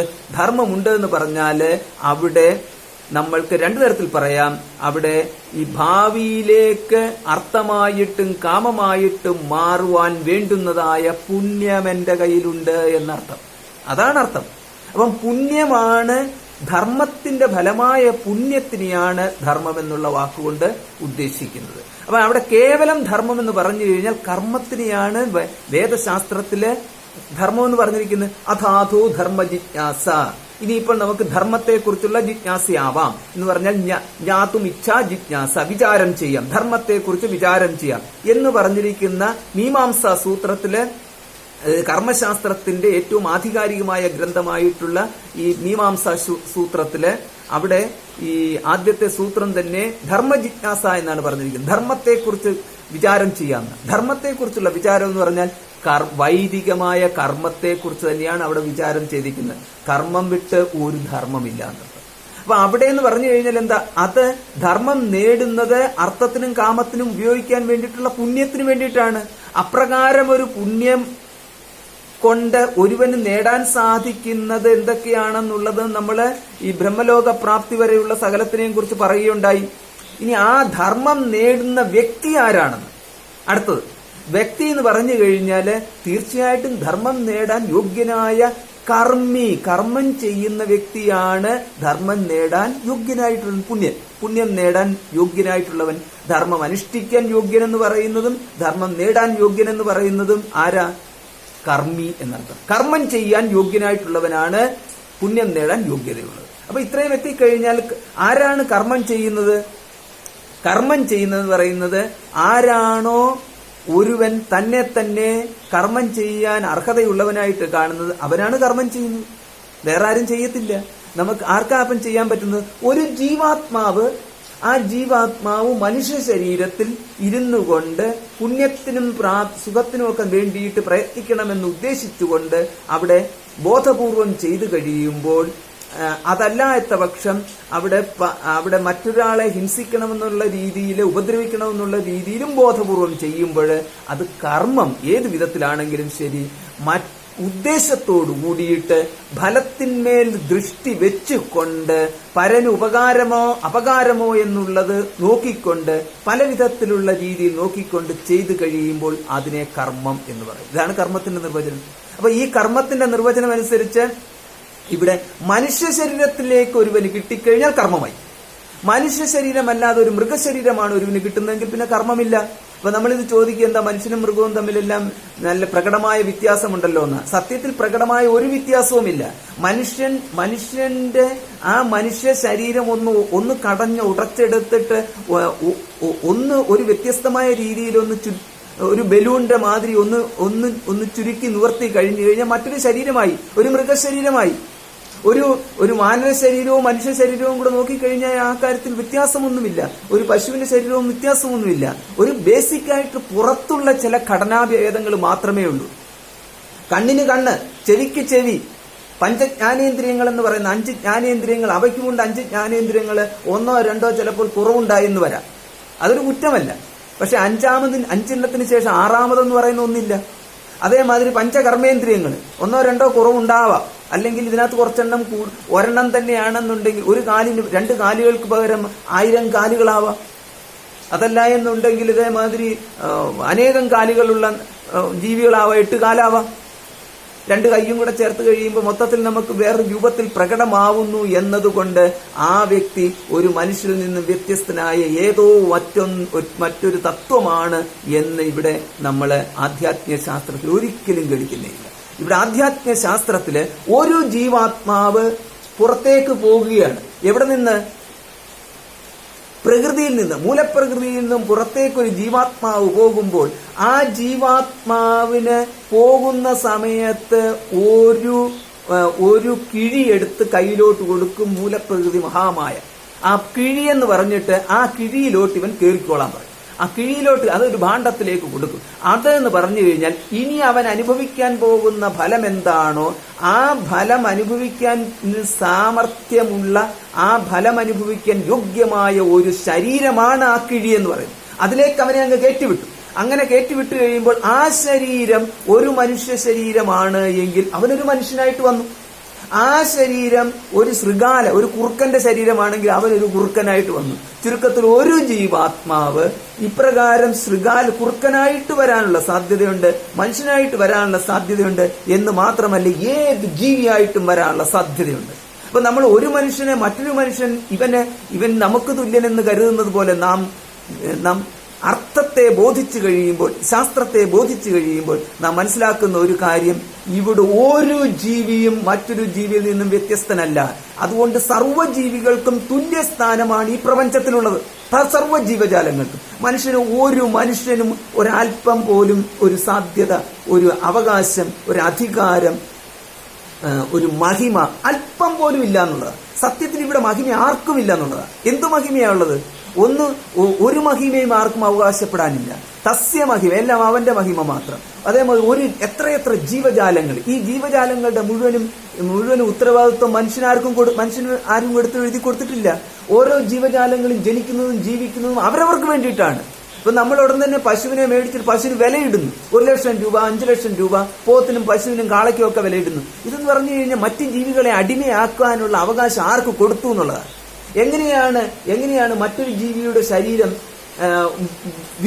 വിവേകമുള്ള ഒരു മനുഷ്യനെ ഒരു ഭക്ഷണമാക്കി അത് മാറ്റുന്നത് എന്നുള്ളത് നമുക്കറിയാം. നമ്മുടെ ദേഹത്തിലേക്ക് ഉറുമ്പും കൊതുകും വന്ന് കടിക്കുന്നു, കൊതുക് രക്തം കുടിക്കുന്നു. അതിന്റെ അർത്ഥം അതുകൊണ്ട് മനുഷ്യ ശരീരം ആർക്ക് വേണമെങ്കിലും രക്തം കുടിക്കാൻ ഒന്നായിട്ട് നമുക്കിഷ്ടമല്ലല്ലോ കൊടുക്കുന്നത്. അപ്പം നമ്മുടെ ശരീരം മറ്റൊരാൾ അപഹരിച്ച് ഏതെങ്കിലും വിധത്തിൽ മിസ്യൂസ് ചെയ്യുന്നത് നമുക്കിഷ്ടമല്ലാത്തതുപോലെ അതിനെ ഒരു കൊതുക് പോലും നമുക്ക് ശരീരത്തിൽ വന്ന് രക്തം കുടിച്ചു പോകാൻ നമുക്കിഷ്ടമല്ല. ഒരു വേദന മറ്റൊരാൾ തരുന്നത് നമുക്കിഷ്ടമല്ലാതെ വരുമ്പോൾ എങ്ങനെയാണ് നമുക്ക് മറ്റൊരു ശരീരത്തിലിരിക്കുന്ന ജീവനെ പറഞ്ഞു വിട്ടിട്ട് ആ ശരീരം അപഹരിക്കുവാൻ സാധിക്കുന്നതെന്ന് പറയുമ്പോൾ അത് ഭക്ഷണമാണല്ലയോ എന്ന് ചോദിച്ചു കഴിഞ്ഞാൽ ഭക്ഷണമാണ് സർവ്വശരീരങ്ങളുടെയും സ്ഥിതി. ഒരു ഭക്ഷണത്തിന്റെ സ്ഥിതി എന്ന് പറഞ്ഞാൽ, ഭക്ഷണത്തിന്റെ ഉത്ഭവം എന്ന് പറഞ്ഞു കഴിഞ്ഞാൽ അത് ആദിത്യനിൽ നിന്ന് ആരംഭിച്ചതാണ് ഭക്ഷണം. ആദിത്യനിൽ നിന്ന് ആരംഭിച്ച ഭക്ഷണം എന്ന് പറഞ്ഞാൽ ആ ആദിത്യനാണ് ഭക്ഷണത്തിന്റെ സ്രോതസ്. ആ ഊർജം ഭൂമിയിലേക്ക് എത്തിക്കഴിയുമ്പോൾ സസ്യങ്ങൾ അത് സ്വീകരിക്കുന്നു. ആ ഊർജത്തെ സംഭരിക്കുവാൻ വേണ്ടിയിട്ട് ആ ഭക്ഷണം അവിടെ ഊർജത്തെ സംരക്ഷിക്കുവാൻ വേണ്ടിയിട്ടുള്ള രീതിയിൽ ഈ പൃഥിവിയിൽ നിന്നും പഞ്ചഭൂതങ്ങളെ സ്വീകരിച്ചുകൊണ്ട് ഒരു പ്രത്യേക രീതിയിൽ ഘടന മാറ്റി ആ ഊർജത്തെ അതിലേക്ക് സംഭരിച്ചു വെച്ച് കഴിയുമ്പോൾ നമുക്ക് അന്നം എന്നുള്ള രീതിയിൽ വ്യവഹരിക്കാവുന്ന രീതിയിലേക്ക് ഒരു സാധനം പുറത്തു വരും. അതാണ് അന്നം. അപ്പോൾ ആ അന്നം അവിടെ ആരംഭിച്ചു, ആദ്യത്തിൽ നിന്ന് ആരംഭിച്ചു, സസ്യത്തിലേക്ക് എത്തിക്കഴിയുമ്പോൾ അത് പൂർണ്ണമായിട്ടും വന്നു. അതുകൊണ്ട് സൂര്യപ്രകാശം തന്നെയാണ് ഒന്നാമത്തെ അന്നമായിട്ട് നിൽക്കുന്നത്. അപ്പോൾ ഇപ്രകാരം വന്നിരിക്കുന്ന അന്നം, ഒരിക്കൽ അന്നം രൂപകൽപ്പന വന്നു കഴിഞ്ഞാൽ അതിനുശേഷം ആ അന്നത്തിന് എത്രയെത്ര രൂപമാറ്റങ്ങൾ ഉണ്ടായാലും അന്നം എന്നുള്ള ആ സ്റ്റാറ്റസ് വിടുന്നില്ല. ആ സ്റ്റാറ്റസ് വിടുന്നില്ലാത്തത് കാരണം ഇവിടെ ജീവജാല വൈവിധ്യങ്ങളുണ്ടായി. ഈ ജീവജാല വൈവിധ്യങ്ങൾ ഉണ്ടായതിന്റെ കാരണം എന്ന് പറഞ്ഞു കഴിഞ്ഞാൽ എല്ലാ ജീവന്മാരും, നമുക്ക് ചോദ്യം വരാം, എല്ലാ ജീവജാലങ്ങളെയും ഒരേപോലെ ആയിക്കൂടായിരുന്നോ? അങ്ങനെയാണെങ്കിലും എല്ലായിടത്തും ഒരേമാതിരി സസ്യങ്ങൾ മാത്രമേ ആവത്തുണ്ടായിരുന്നുള്ളൂ. പക്ഷേ സസ്യങ്ങളിൽ തന്നെ നോക്കിക്കഴിഞ്ഞാൽ കാണാം ചില സസ്യങ്ങൾ അതിനകത്ത് മാംസബുക്കുകളായിട്ടുണ്ടെന്നുള്ളത്. അതായത് എങ്ങനെയാണോ ഈ വ്യത്യസ്തമായ കർമ്മഫലങ്ങൾ ഒരു ജീവി അനുഭവിക്കേണ്ടത്, ആ അനുഭവിക്കേണ്ടതിന് അനുയോജ്യമായ വിധത്തില് മൂലപ്രകൃതിയിൽ നിന്നും ആ ജീവി അങ്ങ് പറഞ്ഞു വിട്ടിരിക്കുകയാണ്. ഒരു ജീവൻ ആ ജീവാത്മാവിനെ പറഞ്ഞു വിട്ടിരിക്കുകയാണ്. അതൊരു മൃഗശരീരത്തിലേക്ക് മൃഗശരീരത്തെ സ്വീകരിച്ചുകൊണ്ട് മൃഗമായിട്ട് പുറത്തേക്ക് വരുന്നു, ഒരു പക്ഷി ശരീരത്തെ സ്വീകരിച്ചുകൊണ്ട് പക്ഷിയായിട്ട് പുറത്തേക്ക് വരുന്നു, ഒരു സസ്യ ശരീരത്തെ സ്വീകരിച്ചുകൊണ്ട് സസ്യമായിട്ട് പുറത്തു വരുന്നു. അതുകൊണ്ടാണ് ആ ബ്രഹ്മഭുവനാൻ ലോകാൻ പുനരാവർത്തിനോ അർജുന എന്ന് പറയുന്നിടത്ത് ഈ പറഞ്ഞിരിക്കുന്ന ഈ ജീവജാലങ്ങള് ഈ ബ്രഹ്മലോകം മുതൽ സർവ സ്ഥലത്തും ഉള്ളിടത്തൂടെ ഇങ്ങനെ ചക്രമായിട്ട് കറങ്ങിക്കൊണ്ടേയിരിക്കുകയാണ്. അതുകൊണ്ട് പിന്നെ മറ്റൊന്നുകൂടെ ഉണ്ട്, ബ്രഹ്മാവിൽ നിന്ന് ആരംഭിച്ച് തൃണപര്യന്തം എന്നുള്ളതാണ്. അപ്പൊ അവിടെ ഒരു പുൽക്കൊടി പോലും, ഒരു പുൽക്കൊടിയിൽ ബ്രഹ്മാവ് എന്ന് പറഞ്ഞു കഴിഞ്ഞാൽ യാതൊരു അസ്തിത്വമുള്ള ജീവാത്മാവായിട്ട് ചില സന്ദർഭത്തിൽ ശാസ്ത്രം പറയുന്നുണ്ട്. അപ്രകാരം ഒരു ജീവാത്മാവ് ഏറ്റവും എക്സോൾട്ടഡ് എന്നുള്ള ആ ഒരു സ്ഥിതിയിലേക്ക് ഏറ്റവും അത്യുത്കൃഷ്ടമായ ജീവാത്മാവും അവിടെ ഒരു എൻറ്റിറ്റിയാണ്. അതേപോലെ ഒരു പുൽക്കൊടിയാണെന്നുണ്ടെങ്കിൽ ആ പുൽക്കൊടിയും ഒരു എൻറ്റിറ്റിയാണ്. പുൽക്കൊടിക്ക് ഇവിടെയുള്ള ഒരു അവകാശം, ഒരു സ്ഥാനം, അതിന്റെ കർമ്മഫലം അനുഭവിക്കാനുള്ള ഒരു യോഗ്യത, ആ പുൽക്കൊടി ആ ശരീരം അതിന് കിട്ടിയിരിക്കുന്ന ഒരു ശരീരം, ആ ശരീരം അത് സ്വീകരിച്ചിരിക്കുന്നത് അന്നത്തെ സ്വീകരിച്ചുകൊണ്ട് നേടിയിട്ടുള്ളത് കാരണം ആ പുൽക്കൊടിയുടെ ശരീരം അന്നമായിട്ട് തിരിക്കുന്നു, അന്നമായിട്ട് മാറുന്നു. സ്വയം ശരീരം അന്നമായി മാറിക്കഴിയുമ്പോൾ അത് അന്നമായിട്ട് കണ്ടുകൊണ്ട് ഇതേമാതിരി കർമ്മഫലം അനുഭവിക്കാൻ വേണ്ടിയിട്ട് മറ്റൊരു ജീവി അവിടേക്ക് വരുന്നു, അതിതിനെ അന്നമാക്കുന്നു. ഇതേമാതിരി കർമ്മഫലം അനുഭവിക്കണം എന്നുള്ള രീതിയിൽ വ്യത്യസ്തമായ കർമ്മഫലം അനുഭവിക്കത്തക്ക വിധത്തില് അനേകം ജീവജാലങ്ങൾ കൊണ്ട് സമൃദ്ധമാണ് ഈ മഹാമായ എന്നുള്ളത് കാരണം അനേക തരത്തിൽ ജീവജാലങ്ങൾ വന്ന് പരസ്പരം അവർ അന്നമാക്കിക്കൊണ്ടേയിരിക്കും. അപ്പോൾ ഒന്ന് മറ്റൊന്നിനെ അന്നമാക്കിക്കൊണ്ടേ ഇരിക്കുന്നത് കൊണ്ട് മനുഷ്യനും അതിനുള്ളിൽ സർവത്തിനെയും അന്നമാക്കാൻ യോഗ്യതയുള്ളവനാണ് എന്ന് പറയരുത്. കാരണം അവിടെ നമുക്ക് കാണാം ഒരു കോബ്ര, ഒരു കിങ് കോബ്ര അല്ലെങ്കിൽ ഒരു സാധാരണ കോബ്രയാണെന്നുണ്ടെങ്കിൽ കൂടിയും അതിന്റെ തന്നെ വർഗത്തിൽപ്പെട്ട മറ്റൊന്നിനെ അത് വിഴുങ്ങും. അപ്പൊ അത് കാരണം മിക്കവാറും ഈ പാമ്പുകൾ 2 വന്നു കഴിയുമ്പോൾ മൂർക്കം പാമ്പ് 2 ആണെന്നുണ്ടെങ്കിൽ ഇതിനകത്ത് എപ്പോഴും സംശയമാണ് ആരെ ആദ്യം വിഴുങ്ങുമെന്നുള്ളത്. സത്യമായിട്ടും വിഴുങ്ങും. കിങ് കോബ്രയാണെങ്കിൽ പ്രത്യേകിച്ചൊന്നും പറയേണ്ട, സർവ്വ പാമ്പുകളെ വിഴുങ്ങും. വെറും കോബ്രയാണെങ്കിലും പാമ്പുകളെ വിഴുങ്ങും. അതേമാതിരി ചെലന്തി ഒന്ന് മറ്റൊന്നിനെ തിന്നും. അതേമാതിരി വേറൊന്നാണ് ഈ പച്ചക്കുതിര എന്ന് പറയുന്ന ആ വിഭാഗത്തിൽപ്പെട്ടതൊന്ന്. അതുമാണെന്നുണ്ടെങ്കിൽ ഇപ്രകാരമാണ്, ഒന്ന് വേറൊന്നിനെ തിന്നും. നമ്മൾ പല ജോലി നമ്മൾ ഈ സമുദ്രത്തിലേക്ക് നോക്കിക്കഴിഞ്ഞു കഴിഞ്ഞാൽ പല മത്സ്യങ്ങളും ഒന്നും മറ്റൊന്നിനെ തിന്നുന്നു. ചിലത് അതിന്റെ തന്നെ വിഭാഗത്തിൽപ്പെട്ടതിനെ തിന്നുന്നു, ചിലത് മറ്റൊന്നിനെ തിന്നുന്നു. അപ്പൊ ഇങ്ങനെ ഇപ്രകാരം നോക്കിക്കഴിഞ്ഞു കഴിഞ്ഞാൽ ഇവിടെ അവയെല്ലാം തിന്നുന്നു, പരസ്പരം തിന്നുന്നു, അതുകൊണ്ട് എനിക്കെന്താ ഇവരെല്ലാം തിന്നൂടെ എന്ന് പറയുന്നതിനകത്ത് ന്യായമില്ല. കാരണം മനുഷ്യനെ കരുതുന്നത് സർവത്തിൽ നിന്നും വ്യത്യസ്തനായിട്ട് ജ്ഞാനമുള്ളവനായിട്ട് കാണും. മറ്റവർക്കൊന്നും ജ്ഞാനമില്ല. ജ്ഞാനവിഹീനഹ പശുഭി സമാനഹ എന്ന് പറയുന്ന മാതിരി ജ്ഞാനമില്ലാത്ത അവരാണ് മൃഗങ്ങള്. ആ മൃഗങ്ങളുടെ ഒരു ഭാഗമാവാനാണെങ്കിൽ പിന്നെ മനുഷ്യനെന്ന് എന്തിനാ പറയുന്നത്? മൃഗം എന്ന് പറഞ്ഞാൽ പോരെ. കണ്ടതിനെ അടിച്ചു വന്ന് തിന്ന് ജീവിക്കാനാണ് രീതി എന്നുണ്ടെങ്കിൽ ഒരു കുഴപ്പവുമില്ല, ഒരു മൃഗം എന്ന് പറഞ്ഞാൽ മതി. പക്ഷേ ഒരിക്കലും ഒരു കാര്യം ശ്രദ്ധിച്ചിട്ടുണ്ടോ? അന്ന് പറഞ്ഞു കഴിഞ്ഞാല് ഒരു പശുവും ഒരു മാനും ഒരിക്കലും മാംസമുക്കാവത്തില്ല. കാരണം അവിടെ എന്ന് പറഞ്ഞു കഴിഞ്ഞാൽ മാംസബുക്ക് എന്ന് പറഞ്ഞു കഴിഞ്ഞാൽ അത് ഒരു പ്രത്യേക ഘടനയുണ്ട്. ആ ഒരു രാക്ഷസന് ഒരിക്കലും ദേവനാകാൻ സാധിക്കത്തില്ല എന്ന് പറയുന്ന മാതിരി ആ ഘടനയോടുകൂടി ജനിച്ചിരിക്കുന്നവർക്കാണ് അത് അവിടെ ഉള്ളത്. അവർക്ക് അങ്ങനെയാണ് കിട്ടിയത്. അവരുടെ കർമ്മഫലം അപ്രകാരമാണ് ജീവിച്ചു തീർക്കേണ്ടത്. അപ്പൊ എനിക്ക് ഇപ്രകാരം ഒരു കർമ്മഫലമാണ് ജീവിച്ചു കിട്ടേണ്ടത്, മറ്റുള്ളവരെ അടിച്ചു കൊല്ലുക എന്ന് പറഞ്ഞാൽ ഒരു വ്യത്യാസമുണ്ട്. മൃഗങ്ങള് അവരിൽ ഒരാളിനെ അല്ലെങ്കിൽ അവരിൽ ആരെയോ പരസ്പരം കൊന്നു തിന്നാൽ അവിടെ അവർക്ക് പാപബാധ ഇല്ല. കാരണം കർത്തൃത്വം ഇല്ലാത്തതുകൊണ്ട്. മനുഷ്യൻ ഇവയില് മറ്റൊരാളിനെ, ഒരു വ്യക്തിയെ ഹിംസിച്ചാൽ, തന്റെ തന്നെ ശരീരത്തിന് ഹിംസ കൊടുത്താൽ, തന്റെ തന്നെ കുടുംബത്തിലുള്ളവർക്ക് ഉപദ്രവിച്ചാൽ, തന്റെ സമൂഹത്തിലുള്ളവരെ ഉപദ്രവിച്ചാൽ, മാനവരാശിയിൽപ്പെട്ട ആരെങ്കിലും ഉപദ്രവിച്ചാൽ എപ്രകാരമാണോ പാപം സമാർജിക്കുന്നത് അപ്രകാരം തന്നെ മറ്റേതൊരു ജീവിയെയും ഉപദ്രവിച്ചാല് ആ ജീവിയെ ഉപദ്രവിച്ചത് കാരണം ഹിംസയുടെ ഫലമായ പാപം ഇവനെ ബാധിക്കുന്നു. അപ്പൊ മറ്റൊരാൾ കൊന്നിരിക്കുന്ന മാംസം ഞാൻ കഴിച്ചാൽ അങ്ങനെയാവുമ്പോൾ ആ പാപഫലം എനിക്കില്ലല്ലോ എന്നുള്ളതാണ്. അവിടെയാണ് ഒരു ശാസ്ത്രവും പറയുന്നില്ല പ്രേരകന് ഇതേമാതിരി പാപം കിട്ടത്തില്ല എന്ന് പറയുന്നില്ല. കാരണം അവിടെ എന്ന് പറയുന്നത് ഈ രണ്ടു തരത്തിലുള്ള കർത്താവുണ്ട്. ഒന്നാമത്തേത് കർത്താവ് സ്വയം കർമ്മം ചെയ്യുന്നവന്, രണ്ടാമത്തേത് പ്രേരിപ്പിക്കുന്നവൻ എന്നുള്ള രീതിയിൽ രണ്ടാമത്തെ കർത്താവ്. അപ്പോൾ ഈ രണ്ടാമത്തെ കർത്താവിനും ഫലമുണ്ട്.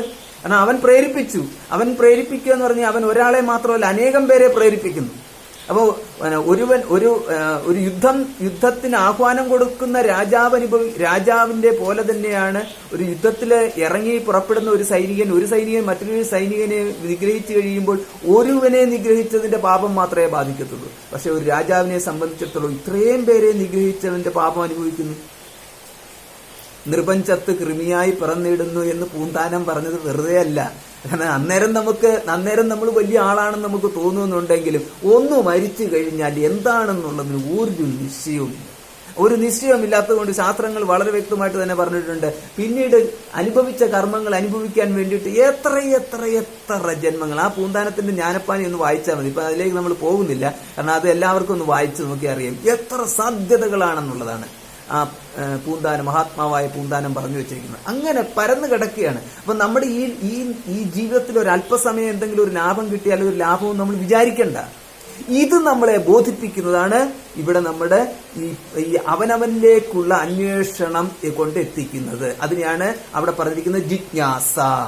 അപ്പൊ ജിജ്ഞാസ എന്ന് പറഞ്ഞു കഴിഞ്ഞാൽ ഇങ്ങനെയൊക്കെ ഞാൻ ചെയ്തു കഴിഞ്ഞാൽ എനിക്കെന്താണ് കിട്ടുന്നത്? അപ്പൊ ഇതേമാതിരിയാണെന്നുണ്ടെങ്കിൽ ഈ ഹിംസയെ കുറിച്ച് പറഞ്ഞു. അപ്പോൾ ഈ ഹിംസ എന്ന് പറഞ്ഞു കഴിഞ്ഞാൽ ഞാൻ ഉദ്ദേശിച്ചതിനേക്കാളും വലുതാണ് ഹിംസ. ഹിംസ എന്ന് പറഞ്ഞാൽ ഒരു ഉറുമ്പ് പോലും എന്റെ കാരണത്താൽ ഒരു ഉറുമ്പെങ്കിലും ഹനിക്കപ്പെട്ടിരുന്നുണ്ടെങ്കിൽ അതിലുകൊണ്ടൊരു പാപം, അതുകൊണ്ട് പ്രായശ്ചിത്തം ചെയ്യാൻ ഞാൻ ബാധ്യസ്ഥനാണെന്നുള്ള ബുദ്ധി നമുക്ക് വേദം പഠിക്കുന്നതിന്റെ പൂർവ്വകാണ്ഡം പഠിക്കുന്നതിലൂടെ നമുക്ക് ലഭിക്കുന്നു. അങ്ങനെ പഠിക്കുന്ന ഒരു വ്യക്തിക്കാണ് അവിടെ ഈ പഞ്ചയജ്ഞങ്ങൾ ഭൂതയജ്ഞം, നൃയജ്ഞം തുടങ്ങിയിട്ടുള്ള യജ്ഞങ്ങൾ ചെയ്യാൻ പറയുമ്പോൾ ഓരോ ജീവജാലങ്ങളോടും എത്ര കെയറോടുകൂടി നമ്മൾ നോക്കണമെന്നാണ്. ഇവിടെ ഇപ്പം ഒരു മുതിർന്ന ഒരു വ്യക്തിയുമുണ്ട്, 10-15 കുട്ടികളും ഉണ്ടെന്ന് വിചാരിക്കുക. ഇതിനകത്ത് ഈ 10-15 കുട്ടികൾ പരസ്പരം അവർ പിച്ചുകയും മാന്തുകയും ചിരിക്കുകയും തലോടുകയും ഒക്കെ ചെയ്യും. പക്ഷെ മുതിർന്ന ഒരു വ്യക്തി, അവരുടെ ഒരു ആയയോ ഒരു ടീച്ചറോ ആണെങ്കിൽ ഇവരോടൊപ്പം കൂടിക്കൊണ്ട് ഇവരെ അടിക്കുകയും പിച്ചുകയും മാന്തുകയും ചെയ്തു കഴിഞ്ഞാൽ ഈ വ്യക്തി എന്താ പറയേണ്ടത്? ഭ്രാന്തൻ എന്ന് പറയണോ? കുട്ടിത്തരം കാണിക്കുന്ന ഈ വ്യക്തി എന്താ പറയേണ്ടത്? അവിടെ ഇരിക്കാൻ യോഗ്യതയില്ല. അപ്രകാരമാണ് ഈ ജീവജാലങ്ങളുടെ ഇടയ്ക്ക് സ്വയം യോഗ്യനെന്ന് അഭിനയിച്ചുകൊണ്ട് വളരെ വലിയ ഒരു വ്യക്തി എന്നുള്ള നിലയിൽ ഈ പ്രപഞ്ചത്തിന്റെ മുഴുവൻ നിയന്ത്രിക്കാൻ യോഗ്യനെന്നുള്ള നിലയിൽ മാറി നിൽക്കുന്നതായി ഈ മനുഷ്യൻ നിൽക്കുന്നു. അപ്പൊ മനുഷ്യൻ നിൽക്കുന്നത് ബാക്കിയുള്ള കുട്ടികളുടെ ഇടയ്ക്ക് ഒരു കുട്ടിയായിട്ട് അവരെ ഉപദ്രവിക്കുകയല്ല ചെയ്യേണ്ടത്, പകരം അവരെ കൂടെ സംരക്ഷിക്കുന്ന തരത്തില് എല്ലാവർക്കും നീതി പുലർത്തുന്ന ഒരു മുതിർന്ന വ്യക്തിയായിട്ട് നമ്മൾ മാറണം. ആ മുതിർന്ന വ്യക്തിയായിട്ട് മാറുക എന്ന് പറഞ്ഞു കഴിഞ്ഞാൽ അവിടെയാണ് ഒരു വ്യക്തി മനുഷ്യനായിട്ട് മാറുന്നത്. അല്ലാതെ മനുഷ്യനെന്ന് പറഞ്ഞു കഴിഞ്ഞാൽ ഉടൻ തന്നെ ഒരു പാസ്പോർട്ടോ അല്ലെന്നുണ്ടെങ്കിൽ ഒരു ഐഡന്റിറ്റി കിട്ടിക്കഴിഞ്ഞാൽ ആ വ്യക്തിയല്ല മനുഷ്യൻ. അപ്പം അവിടെ നമുക്ക് കാണാം വിവേക ചൂടാമണി വളരെ വ്യക്തമായിട്ട് പറഞ്ഞിട്ട് മനുഷ്യത്വം എന്ന് പറഞ്ഞു കഴിഞ്ഞാൽ മനുഷ്യനായിട്ട് ജീവിക്കുക എന്ന് പറഞ്ഞു കഴിഞ്ഞാൽ മനുഷ്യ ശരീരവും ഒരു മൃഗബുദ്ധിയുമായിട്ട് ജീവിക്കാനല്ല പറഞ്ഞിരിക്കുന്നത്. മനുഷ്യ ശരീരവും ഒരു അസുര ബുദ്ധിയുമായിട്ട് ജീവിക്കാനല്ല പറഞ്ഞിരിക്കുന്നത്. ബാക്കിയുള്ളവരെല്ലാം പീഡിപ്പിക്കുക, ദ്രോഹിക്കുക, നിന്ദിക്കുക തുടങ്ങിയിട്ടുള്ളത് അല്ല അവിടെ പറഞ്ഞത്. പകരം അവരുടെ എല്ലാം സംരക്ഷകനായിക്കൊണ്ട് ചുരുങ്ങിയ പക്ഷം അവരെ ഉപദ്രവിക്കാതെ മാറി നിൽക്കാനെങ്കിലും പഠിക്കണം. അപ്പം ചുരുങ്ങിയ പക്ഷം മാറി നിൽക്കുക എന്ന് പറഞ്ഞു കഴിഞ്ഞാൽ ആര് ഈ ബോധത്തിന്റെ വ്യത്യസ്തമായ തലങ്ങളുണ്ട്. ബോധത്തിന്റെ വ്യത്യസ്തമായ തലങ്ങൾ എന്ന് പറഞ്ഞു കഴിഞ്ഞാൽ ഉറങ്ങിക്കിടക്കുന്ന ഒരു വ്യക്തിയെ ഒരുവൻ നിഗ്രഹിച്ചു കഴിഞ്ഞാൽ അവൻ അറിയത്തില്ല, അവനിൽ മരണഭയം ആ സമയത്ത് ഉണ്ടാവുന്നില്ല. അപ്പോൾ മരണഭയത്തിന്റെ മേഖലകൾക്കനുസരിച്ചിട്ടാണ് ഇവിടെ പാപബാധയും വർദ്ധിക്കുന്നത്.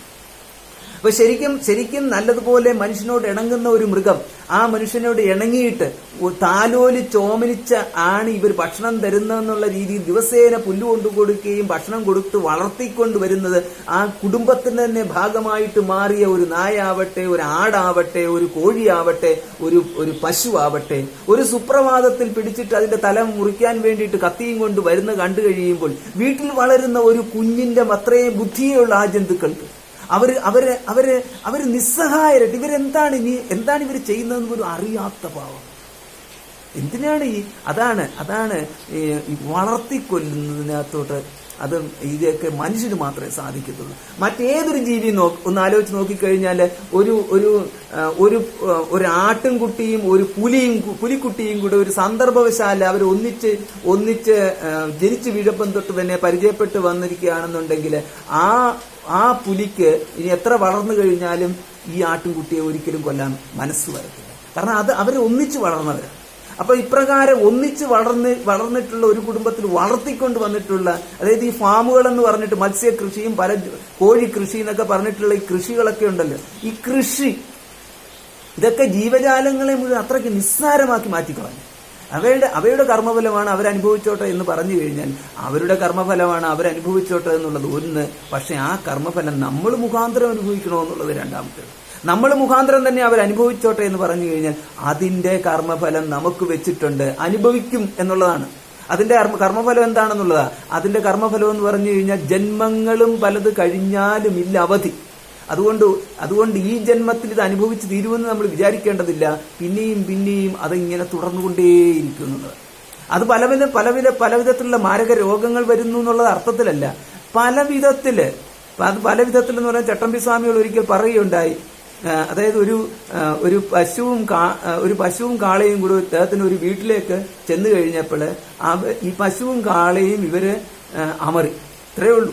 ഇപ്പം ചട്ടമ്പിസ്വാമിയോട് പറഞ്ഞു, കൊള്ളാം, മോന്റെ വീട്ടിൽ തന്നെ വന്ന് ജനിച്ചിട്ടുണ്ടല്ലോ എന്ന് പറഞ്ഞു കഴിഞ്ഞാൽ ഇയാളാണെന്നുണ്ടെങ്കിൽ അർത്ഥകൈക്ക് ഉപ്പ് കേൾക്കാത്ത ഒരു മനുഷ്യൻ, അത്തപ്രകാരമുള്ള ഒരു ലുബ്ധൻ. ഇങ്ങേര് ധാരാളം സമ്പത്തൊക്കെ ഉണ്ടാക്കി മകനെയും ഭാര്യയും മക്കളെയൊക്കെ നന്നായിട്ട് നോക്കി. ഭാര്യയാണെങ്കിൽ ഇങ്ങേർക്ക് പറ്റിയ ഒരു ഭാര്യ ഇതേമാതിരി. അപ്പൊ ഇവര് ചുരുക്കത്തിലെന്ന് പറഞ്ഞു കഴിഞ്ഞാല് ഇവരുടെ കയ്യിലിരിപ്പ് കാരണം ഇവര് പശുവും കാളയുമായിട്ട് ആ വീട്ടിൽ തന്നെ ജനിച്ചു. ഇപ്പോൾ ആരാ അവിടുത്തെ ഭരണകർത്താവ്? മകനും ഭാര്യയുമാണ്. അപ്പൊ ഈ മകൻ വന്നിട്ട് മകന് ഈ കാളകളെ പശുവിനെയൊക്കെ തെളിച്ചുകൊണ്ട് പോകുമ്പോൾ അടി കൊടുക്കും. അങ്ങനെ മകന്റെ അടി കൊണ്ട് ഇങ്ങനെ പോയിക്കൊണ്ട് ഒരു സ്ഥിതി വരും. അപ്പൊ ഇത് ചട്ടമ്പിസ്വാമികളുടെ അതിനകത്തൊരു കഥയ്ക്ക് വളരെ രസകരമായിട്ട് പറയുന്നത്. എന്ന് പറഞ്ഞത് മാതിരി നമ്മൾ ചുറ്റുപാടും ഒന്ന് നോക്കിക്കഴിഞ്ഞാല് നമ്മൾ കാരണം നമ്മളൊന്ന് സൗഹാർദ്ദമായിട്ട് നോക്കിയാല് ഓരോ പക്ഷിയും നമ്മുടെ അടുത്തേക്ക് വരുന്നു എന്നുള്ളതാണ്. നമ്മളെ ഭയമില്ലാണ്ട് വരുന്നു. ഓരോ അണ്ണാൻകുഞ്ഞും എലികളെ വളർത്തുന്നവരുണ്ട്, അണ്ണാനുണ്ട്, ഏത് ജീവിയെ വേണമെങ്കിലും വരും. സിംഹത്തിനെ പോലും വളർത്തിക്കുന്നു. സിംഹത്തിനെ പോലും എന്ന് പറഞ്ഞാൽ ഒരിക്കലും നമുക്ക് പ്രതീക്ഷിക്കാൻ പറ്റാത്ത തരത്തിലുള്ളതാണ്, ഇടങ്ങാത്തതാണ് ഈ സിംഹം. അതുപോലും ആന പോലും നമ്മൾ പറഞ്ഞാൽ കേൾക്കാത്തതായിട്ട് ആരാണുള്ളതെന്നാണ്. ഈ ക്ഷുദ്ര ജീവികൾ എന്ന് പറഞ്ഞാൽ ബുദ്ധി വളരെ തീർത്തും ഇല്ലാത്തതായിട്ടുള്ള, ഒട്ടും അവർക്ക് തിരിച്ചറിയാൻ പോലും പറ്റാത്ത തരത്തിലുള്ള ചില ക്ഷുദ്ര കീടങ്ങളും ഒക്കെ ഉണ്ട്. അവർ കൊഴിച്ചാൽ ഒട്ടുമുക്കാലും എല്ലാത്തിനും ആനയാണെങ്കിൽ നമ്മൾ പറഞ്ഞനുസരിക്കും. പക്ഷെ ആനയ്ക്ക് ഒരിക്കലും നമ്മളോട് പറഞ്ഞനുസരിപ്പിക്കാൻ പറ്റുന്നില്ല. എന്തുകൊണ്ടെന്ന് ചോദിച്ചാൽ അത്രയ്ക്ക് ക്ഷുദ്രമായി പോയി നമ്മുടെ ബുദ്ധി. അപ്പൊ നമ്മൾ പറഞ്ഞാൽ ഒരു തേൾ അനുസരിക്കുന്നില്ല എങ്കിൽ അതിന്റെ അർത്ഥം എന്ന് പറഞ്ഞു കഴിഞ്ഞാൽ ആ തേളിന്റെ ബുദ്ധി ക്ഷുദ്രമായതുകൊണ്ടാണല്ലോ. ഒരു മൃഗത്തിനാണെങ്കിൽ അതിന്റെ വേദന നമ്മളെ പറഞ്ഞ് ബോധിപ്പിക്കാൻ പറ്റുന്നില്ല എങ്കിൽ, ഒരു ആനയ്ക്ക് നമ്മളെ അനുസരിപ്പിക്കാൻ പറ്റുന്നില്ല എങ്കിൽ, കമ്മ്യൂണിക്കേഷൻ പറ്റുന്നില്ല എങ്കിൽ, അതിന്റെ അർത്ഥം ഈ ജീവജാലങ്ങൾക്കൊന്നും നമ്മളെ പറഞ്ഞ് ബോധിപ്പിക്കാൻ, നിങ്ങൾ ചെയ്യുന്നത് ശരിയല്ല എന്ന് നമ്മളോട് പറഞ്ഞ് ബോധിപ്പിക്കാൻ അവർക്ക് പറ്റുന്നില്ലെങ്കിൽ നമ്മുടെ ബുദ്ധിയാണ് ക്ഷുദ്രമായത്, ആ ജന്തുക്കളുടെ ബുദ്ധിയല്ല എന്നർത്ഥം. അപ്പൊ ഒന്ന് ആലോചിച്ച് നോക്കിയേ, നമ്മുടെ സ്ഥിതി വളരെ പരിതാപകരമാണ്. അപ്പോൾ ഈ പരിതാപകരമായ സ്ഥിതി വെച്ചുകൊണ്ടാണ് പറയുന്നത് ജന്മങ്ങളും പലത് കഴിഞ്ഞാലും ഇല്ലവധി എന്നുള്ളത്. അപ്പൊ ഇങ്ങനെ വന്ന് നോക്കിക്കഴിയുമ്പോൾ ഇവിടെ നമുക്ക് കർമ്മവും ധർമ്മവും അവനവന്റെ സുഖപ്രാപ്തിക്ക് വേണ്ടിയിട്ട് നേടുന്ന കാമപൂർത്തി, കാമവും അതേമാതിരി അർത്ഥവും ധർമ്മവും എല്ലാം നിസ്സാരമായിട്ട് മാറും. ഇവിടെ എന്താണ് എനിക്കൊരു മാർഗം? ഈ ജീവിതത്തിൽ നിന്നും ഇത്രയേറെ പാപങ്ങൾ ഞാൻ അറിയാതെ ചെയ്തു കൂട്ടിയിട്ടുണ്ട്. ഇതിന്റെ മുഴുവൻ ഫലം അനുഭവിക്കാൻ പോയി കഴിഞ്ഞാൽ ദൈവമേ എവിടെ പോയാണ് നിൽക്കുന്നത്? എന്തുമാത്രമാണ് ചെയ്തു കൂട്ടിയിരിക്കുന്നത്. അത് ഒരു മനുഷ്യായുസ് മാത്രമല്ല, ഇത്രയോ മനുഷ്യായുസുകൾ എനിക്ക് കിട്ടിയിട്ടുണ്ടാവും. ഇങ്ങനെ ഒരുവൻ ചിന്തിച്ചു കഴിയുമ്പോൾ അവന് ഒരു ജിജ്ഞാസുവായിട്ട് മാറും. ആ വ്യക്തിയാണ് ജിജ്ഞാസു. അവന്റെ അന്ധക്കരണത്തിൽ അവനവനോട് തന്നെ ചോദിക്കുന്നു, എനിക്കെന്താണ് വേണ്ടത്, എനിക്കെന്താണ് വെച്ചിരിക്കുന്നത്. രണ്ട് ചോദ്യങ്ങളുണ്ടാകും. എനിക്കെന്താണ് വെച്ചിരിക്കുന്നത്, അതായത് ഞാൻ ഇതുവരെ ചെയ്തിട്ടുള്ളത് വെച്ചുകൊണ്ടായാൽ എനിക്കെന്ത് കിട്ടും? ഞാൻ സമ്പാദിച്ചു കൂട്ടിയിരിക്കുന്ന പുണ്യ പാപ സമുച്ചയം അതാണ് എനിക്ക് അവിടെ വെച്ചിരിക്കുന്നത്. അനേക പുണ്യങ്ങളും പാപങ്ങളും ഞാൻ സമ്പാദിച്ചു വെച്ചിട്ടുണ്ട്. അത് അനുഭവിക്കാൻ എത്ര ജന്മങ്ങൾ എനിക്ക് കിടക്കുന്നു. എനിക്ക് മനുഷ്യജന്മമാണ് ഇനിയും തുടർച്ചയായി കിട്ടാൻ പോകുന്നെങ്കിൽ എനിക്ക് പ്രശ്നമില്ല, സന്തോഷമായേനെ.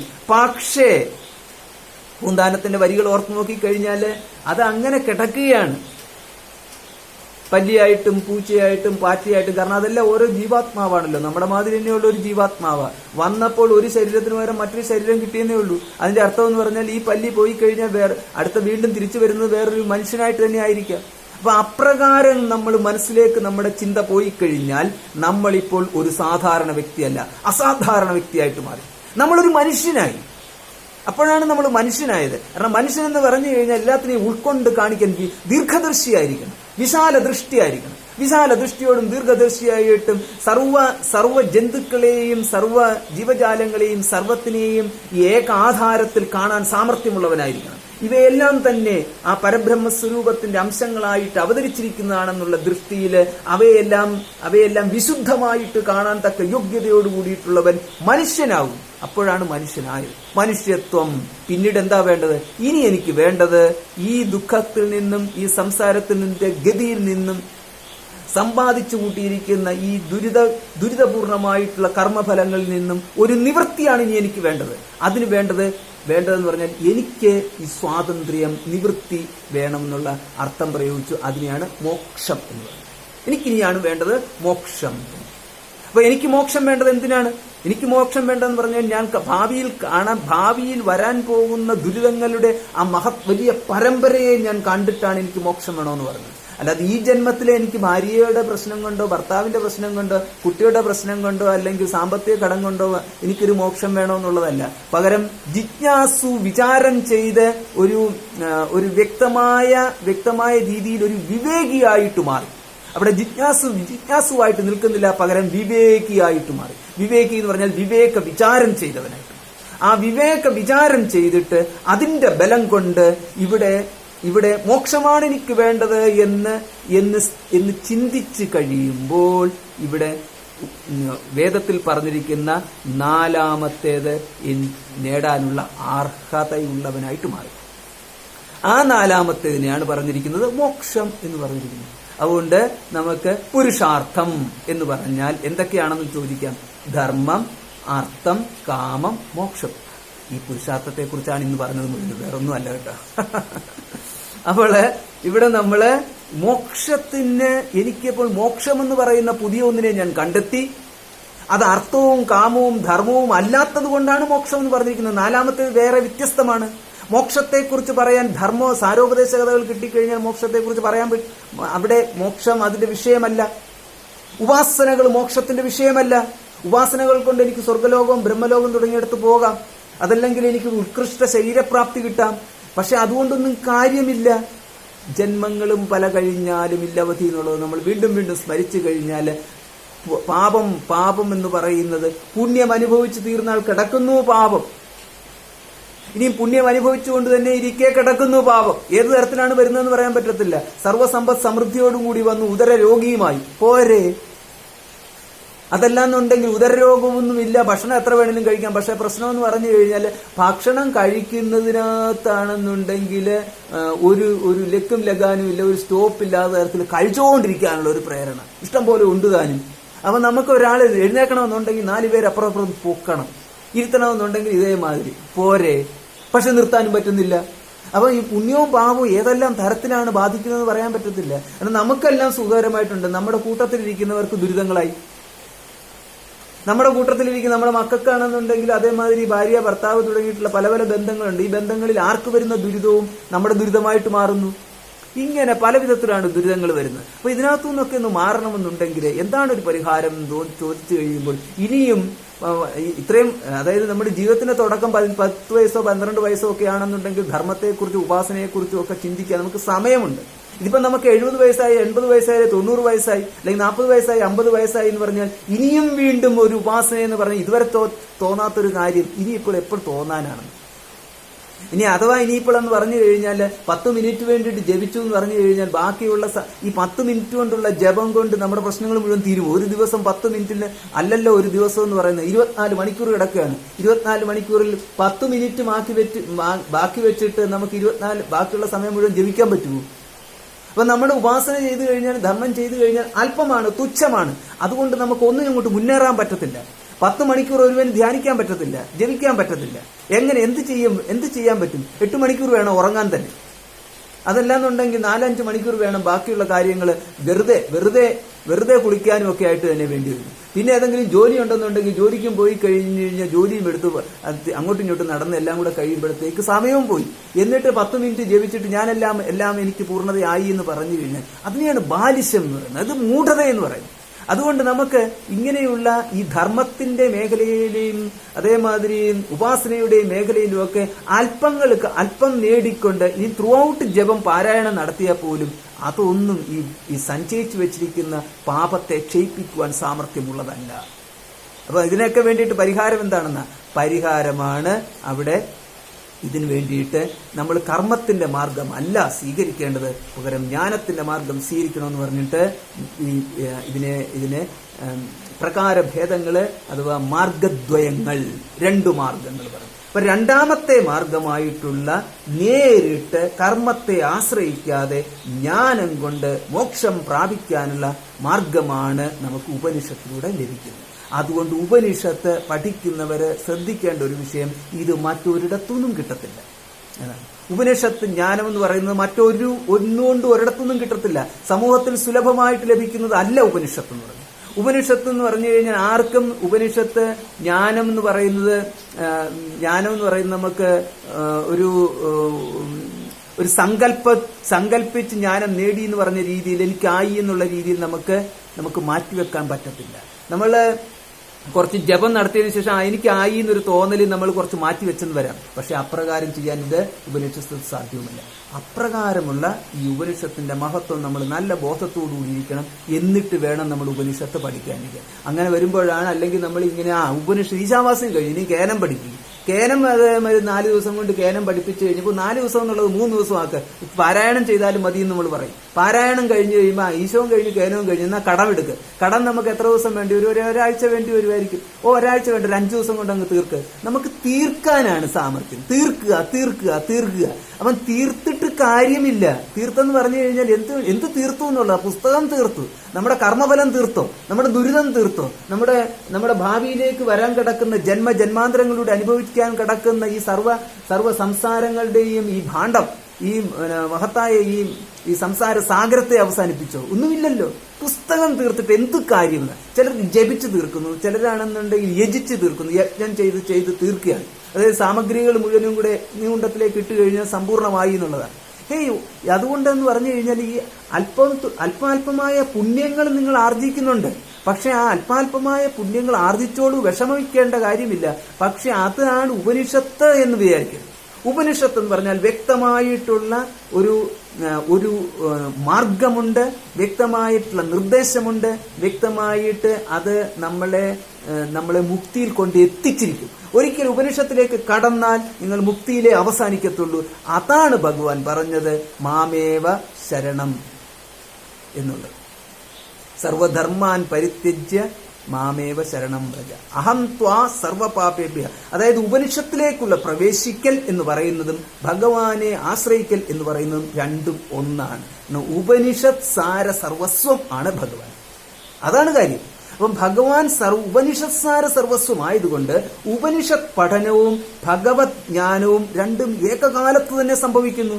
ആദ്യം ഉപനിഷത്ത് പഠിച്ചു, പിന്നീട് ഭഗവത് ജ്ഞാനം കിട്ടി, അങ്ങനെയല്ല, ഏകകാലത്ത് സംഭവിക്കുന്നു. അതായത് ഉപനിഷത്തും ഭഗവാനും ഒന്നു തന്നെയാവുന്നു. ശബ്ദ സ്വരൂപമായിരിക്കുന്നത് ഭഗവാൻ തന്നെയാണ്. അതുകൊണ്ട് ഗൗരവത്തോടുകൂടി വേണം നമ്മളിത് പഠിക്കാൻ. ആ ഒരു ബുദ്ധിയോടുകൂടിയിട്ട് നമ്മൾ നോക്കിക്കഴിഞ്ഞാൽ ഇവിടെ നമുക്ക് മോക്ഷത്തിന് വേണ്ടിയിട്ടുള്ള ഒരു പ്രാർത്ഥന, അത് എപ്രകാരമാണെന്ന് കാണാം. അടുത്ത മന്ത്രം പൂഷൻ ഏകർഷേ യമസൂര്യ പ്രാജാപത്യ വ്യൂഹരശ്മീൻ സമൂഹ തേജോ യത്തേ രൂപം കല്യാണതമം തത്തേ പശ്യാമി യോ അസൗ പുരുഷഃ സഹ അഹമസ്മി. ഏ പൂഷൻ, അല്ലയോ പൂഷാവേ. പൂഷാവ് എന്ന് പറഞ്ഞു കഴിഞ്ഞാൽ ഇവിടെ സൂര്യന്. ഹേ ഏകർഷേ, ഏകനായിട്ട് ഒറ്റയ്ക്ക് സഞ്ചരിക്കുന്നവനെ ആദിത്യ. ഹേ യമ, അല്ലയോ എല്ലാത്തിനെയും നിഗ്രഹിക്കുന്ന യമിക്കുന്നവനെ. ഹേ സൂര്യ, എല്ലാ രശ്മികളെയും പ്രാണങ്ങളെയും രസങ്ങളെയും സ്വീകരിക്കുന്നവനെ. ഹേ പ്രാജാപത്യ, അല്ലയോ പ്രജാപതിയുടെ പുത്രനായിട്ടുള്ളവനെ. വ്യൂഹരശ്മി, അങ്ങയുടെ രശ്മികളെ അടക്കിയാലും. സമൂഹ തേജഃ, അങ്ങയുടെ തേജസ്സിനെ ഉപസംഹരിച്ചാലും. അല്ലയോ പൂഷാവേ, അങ്ങയുടെ തേജസ്സിനെ അങ്ങ് ഉപസംഹരിച്ചാലും. എന്തിനു വേണ്ടിയിട്ടെന്നുള്ളതാണ്. യത്തേ രൂപം കല്യാണതമം, അങ്ങയുടെ ആ കല്യാണതമമായിട്ടുള്ള മംഗളകരമായിട്ടുള്ള, അതായത് ഇവിടെ നമ്മൾ കാണുന്നത് സാക്ഷാൽ ഈശ്വരനെ തന്നെയാണ്. സൂര്യ ഭഗവാൻ എന്നുള്ളതല്ല, പകരം എന്ന് പറയുന്ന സർവാന്തര്യാമിയായ ഭഗവാനെ നമ്മൾ കാണുന്നു. ഒരു ദേവതയല്ല കാണുന്നത്, പകരം സർവദേവതാ സ്വരൂപമായിട്ടുള്ള പരമേശ്വരനെ തന്നെ കാണുന്നു. യത്തേ രൂപം കല്യാണതമം തത്തേ പശ്യാമി, അതെനിക്ക് കാണുമാറാവട്ടെ, അത് അങ്ങയിൽ ഞാൻ കാണുന്നു എന്നാണ്. അത് ഞാൻ അങ്ങയിൽ കാണുന്നു. യത്ത് രൂപം കല്യാണതമം, യാതൊരു കല്യാണതമമായ മംഗളകരമായിട്ടുള്ളതാണോ. എന്തുകൊണ്ട് മംഗളകരം എന്ന് പറഞ്ഞു കഴിഞ്ഞാൽ സർവ്വ ദുഃഖ നിവൃത്തിയാണ്. അപ്പൊ സർവ്വ ദുഃഖങ്ങളും സർവ്വ പാപ നിവൃത്തി, സർവ്വ സംസാര നിവൃത്തി, സർവ്വ ദുഃഖ നിവൃത്തി, ഇതിനപ്പുറത്ത് മറ്റൊന്നില്ല. മറ്റൊന്ന് ആർക്കും അവിടെ നമുക്ക് തരാൻ പറ്റാത്തതായിട്ടുള്ള ഏറ്റവും ഹയസ്റ്റ്, ഏറ്റവും ഉയർന്നതായിട്ടുള്ള, ഇതിന് സമാനമായിട്ട് മറ്റൊന്നുമില്ല. ഇതിനുവേണ്ടി നമ്മൾ കാത്തിരിക്കേണ്ടതും കൂടെ ഇല്ലെന്നുള്ളതാണ്. കാത്തിരിക്കാണ്ട് അപ്പോൾ തന്നെ, ഇതിനെ പറയുന്നത് സദ്യോ ഫലം എന്നാണ് പറയുന്നത്. ഉടനെ ഫലം എന്ന് പറഞ്ഞാൽ ജ്ഞാനം കിട്ടിയാൽ അപ്പോൾ തന്നെ ഫലം. കർമ്മം ചെയ്താൽ അപ്പോൾ ഫലം കിട്ടത്തില്ല, ഉപാസന ചെയ്താൽ അപ്പോൾ ഫലം കിട്ടത്തില്ല. പക്ഷെ ജ്ഞാനമാവട്ടെ അപ്പോൾ തന്നെ ഫലം. അതാണ് ഇവിടെ പറഞ്ഞിരിക്കുന്നത്. യത്തേ രൂപം കല്യാണതമ, അങ്ങയുടെ മംഗളകരമായിട്ടുള്ള ആ രൂപത്തിനെ ഇതാ ഞാൻ ദർശിക്കുന്നു. അതിപ്പോൾ നമുക്ക് തോന്നും ഋഷിയല്ലേ പറഞ്ഞിരിക്കുന്നത്, ഞാനല്ലല്ലോ പറഞ്ഞിരിക്കുന്നതെന്ന് എന്ന് പറഞ്ഞു കഴിഞ്ഞാൽ ഋഷി ഉപദേശിച്ചിരിക്കുന്നത് നമുക്ക് വേണ്ടിയിട്ടാണ്. ഉപനിഷത്തിൽ പറഞ്ഞിരിക്കുന്ന വിധത്തിലൂടെ പോയി കഴിഞ്ഞാൽ നമുക്കത് കിട്ടും. അത്രയേ ഉള്ളൂ. ഉപനിഷത്തിൽ പറഞ്ഞിരിക്കുന്ന രീതിയിലൂടെ പോയി കഴിഞ്ഞു പറഞ്ഞാൽ ഉപനിഷത്ത് പാരായണം അല്ല ഉദ്ദേശിക്കുന്നത്, അർത്ഥവിചിന്തനമാണ് ഉദ്ദേശിക്കുന്നത്. വീണ്ടും വീണ്ടും അർത്ഥത്തെ ചിന്തിക്കുക. അർത്ഥത്തെ ചിന്തിക്കണമെങ്കിൽ അർത്ഥം പറഞ്ഞു കേട്ടിട്ട് ചിന്തിക്കണം. തനിയെ ചിന്തിച്ചു കഴിഞ്ഞാൽ അതുകൊണ്ട് യാതൊരുവിധ ഫലവും ഉണ്ടാകത്തില്ല. അപ്പോൾ ഇവിടെ കിട്ടിയിരിക്കുന്ന ആ ദർശനം എന്ന് പറഞ്ഞു കഴിഞ്ഞാൽ ഇതാണ് ദർശനം കിട്ടിയിരിക്കുന്നത്. യോസാവസൗ പുരുഷസോഹമസ്മി, ആ പുരുഷൻ, അസൗ പുരുഷ അഹമസ്മി, ഇവിടെ ഈ ആദിത്യാന്തർഗതമായിട്ടിരിക്കുന്ന ആ പരമപുരുഷൻ ഞാൻ തന്നെയാകുന്നു എന്ന് ദർശിക്കുന്നവൻ ഏക ആത്മസ്വരൂപമായിട്ട് ദർശിക്കുന്നു. അതൊരു വല്ലാത്തൊരു ദർശനമാണത്. ആ ദർശനം എന്ന് പറഞ്ഞാൽ ഞാനും ഈശ്വരനും എന്നുള്ള അഭേദ ദർശനമാണ്. ആ അഭേദ ദർശനം എന്ന് പറഞ്ഞു കഴിഞ്ഞാൽ കണ്ണുകൊണ്ട് കാണുന്ന ഒരു കാഴ്ചയല്ല. ഇതെന്ന് പറഞ്ഞു കഴിഞ്ഞാൽ രണ്ട് സമുദ്രങ്ങൾ തമ്മിൽ ചേരുന്നു, അല്ലെങ്കിൽ നദിയും സമുദ്രവും ചേരുന്നത് പോലെ ഒരു ചർച്ചയുമല്ല. ഇതെന്ന് പറഞ്ഞു കഴിഞ്ഞാല് രണ്ടായി തോന്നിയിരുന്ന തോന്നല് വിട്ടുമാറുക. ആ വിട്ടുമാറുക എന്ന് പറഞ്ഞാൽ അജ്ഞാനമായിരുന്നു രണ്ടായിട്ട് തോന്നിച്ചിരുന്നത്. ആ രണ്ടായിട്ട് തോന്നിച്ചിരുന്ന ഞാനെന്നും ഈശ്വരനെന്നും ജ്ഞാനദ്വയങ്ങൾ വളർന്ന് ആ രണ്ടെന്നത്തുള്ള തോന്നിച്ചൽ മിണ്ടാവതല്ല. അപ്രകാരം പറഞ്ഞ ഇണ്ടല് അതുകൊണ്ടുണ്ടായ ദോഷം എനിക്ക് പറയാവതല്ല. ആത്മാണ് ഇവിടെ മാറിക്കിട്ടിയത്. അങ്ങനെ മാറിക്കിട്ടിയപ്പോഴാണ് അസൗ പുരുഷ സോഹമസ്മി, ആ പുരുഷൻ ഞാൻ തന്നെയാണെന്നുള്ളത് ബോധ്യമായി. ഇപ്പൊ ഇത്രയും ആയി കഴിയുമ്പോൾ ഇനിയിപ്പോൾ എനിക്കാണെങ്കിൽ പിന്നെയിപ്പോ ശരീരം കൊണ്ട് എനിക്ക് വലിയ കാര്യമൊന്നുമില്ല. അതുകൊണ്ട് ആ ശരീരത്തിന്റെ നാശ സമയമായി. അതുകൊണ്ട് ഇപ്രകാരമുള്ള പ്രാർത്ഥനയും കൂടെയാണ്. വായുരനിലം അമൃതം അധേതം ഭസ്മാന്തം ശരീരം. ഓം കൃതോ സ്മര കൃതം സ്മര കൃതോ സ്മര കൃതം സ്മര. വായുഹു, ഈ ശരീരവർത്തിയായിട്ടുള്ള പ്രാണന്, അമൃതമനലം, ദേവതാസ്വരൂപമായ സമഷ്ടി വായുവിൽ പോയി ലയിക്കട്ടെ. എന്റെ മനസ്സ് തന്നെ പറയാണ്, ഈ വായു ആ വായുവിൽ പോയി ലയിക്കട്ടെ. ഇതം ശരീരം, ഈ ശരീരമാവട്ടെ, അഥാനന്തരം ഭസ്മാന്തം ഭൂയാത്, ഈ ശരീരം ഭസ്മമായി തീരട്ടെ. ഞാൻ തന്നെ സ്വയം അങ്ങ് സംഭവിച്ചു. എന്താണ് സംഭവിക്കാൻ പോകുന്നത്? അപ്പോൾ എനിക്കിവിടെ യാതൊരു വിധത്തിലുള്ളൊരു ബുദ്ധിമുട്ടുമില്ല. ഓം ക്രതോ ഓം ക്രതസ്മര. ക്രതഹ, അല്ലയോ മനസ്സ്. ഇവിടെ ക്രതഹ എന്ന് പറഞ്ഞാൽ മനസ്സ്. അല്ലയോ മനസ്സേ സ്മരിക്കൂ. കൃതം സ്മര, ചെയ്തതെല്ലാം സ്മരിക്കൂ. കൃതം സ്മര, കൃതഹ സ്മര. മനസ്സേ സ്മരിക്കൂ, ചെയ്തതെല്ലാം സ്മരിക്കൂ. ഇപ്രകാരം ഭയനിവൃത്തി, മരണഭയ നിവൃത്തിയാണ് ഇവിടെ കാണിക്കുന്നത്. മരണത്തെ സ്വീകരിക്കാൻ പ്രാപ്തനായ വ്യക്തിയായിട്ട് മാറി. അതിനുശേഷം ഇവിടെ ഇനിയിപ്പോൾ ഏതെങ്കിലും കാരണവശാൽ വ്യക്തിക്ക് മുക്തി കിട്ടിയില്ല എന്നുണ്ടെങ്കിൽ അവിടെ അഗ്നിയോടുള്ള ഒരു പ്രാർത്ഥനയാണ്. മാർഗദ്വയം ഉണ്ട് എന്ന് പറഞ്ഞു കഴിഞ്ഞാൽ ധൂമമാർഗത്തിലുള്ളൊരു ഗതിയുണ്ട്, രണ്ടാമത്തേത് അഗ്നിമാർഗത്തിലുള്ള ഗതിയുണ്ട്. അതിൽ അഗ്നിമാർഗത്തിലുള്ള ഗതി എന്ന് പറയുന്നതാണ് സ്വർഗ്ഗലോകത്തിലേക്ക് എത്തിക്കുന്നത്. ധൂമമാർഗത്തിലുള്ള ഗതി എന്ന് പറയുന്നതാണ് പ്രേതലോകത്തിലേക്ക് എത്തിക്കുന്നത്. അതിനാൽ പ്രേതലോകത്തിലേക്ക് ഞാൻ പോകാതെ, ധൂമമാർഗത്തെ ആശ്രയിക്കാതെ നേരെ അഗ്നിയുടെ മാർഗത്തിൽ അഗ്നി നയിക്കുന്ന വഴിയിലൂടെ ഞാൻ പോയി സ്വർഗത്തിലെത്തിക്കോട്ടെ എന്ന രീതിയിൽ ഒരു പ്രാർത്ഥനയിൽ ഉപനിഷത്ത് അവസാനിക്കുന്നു.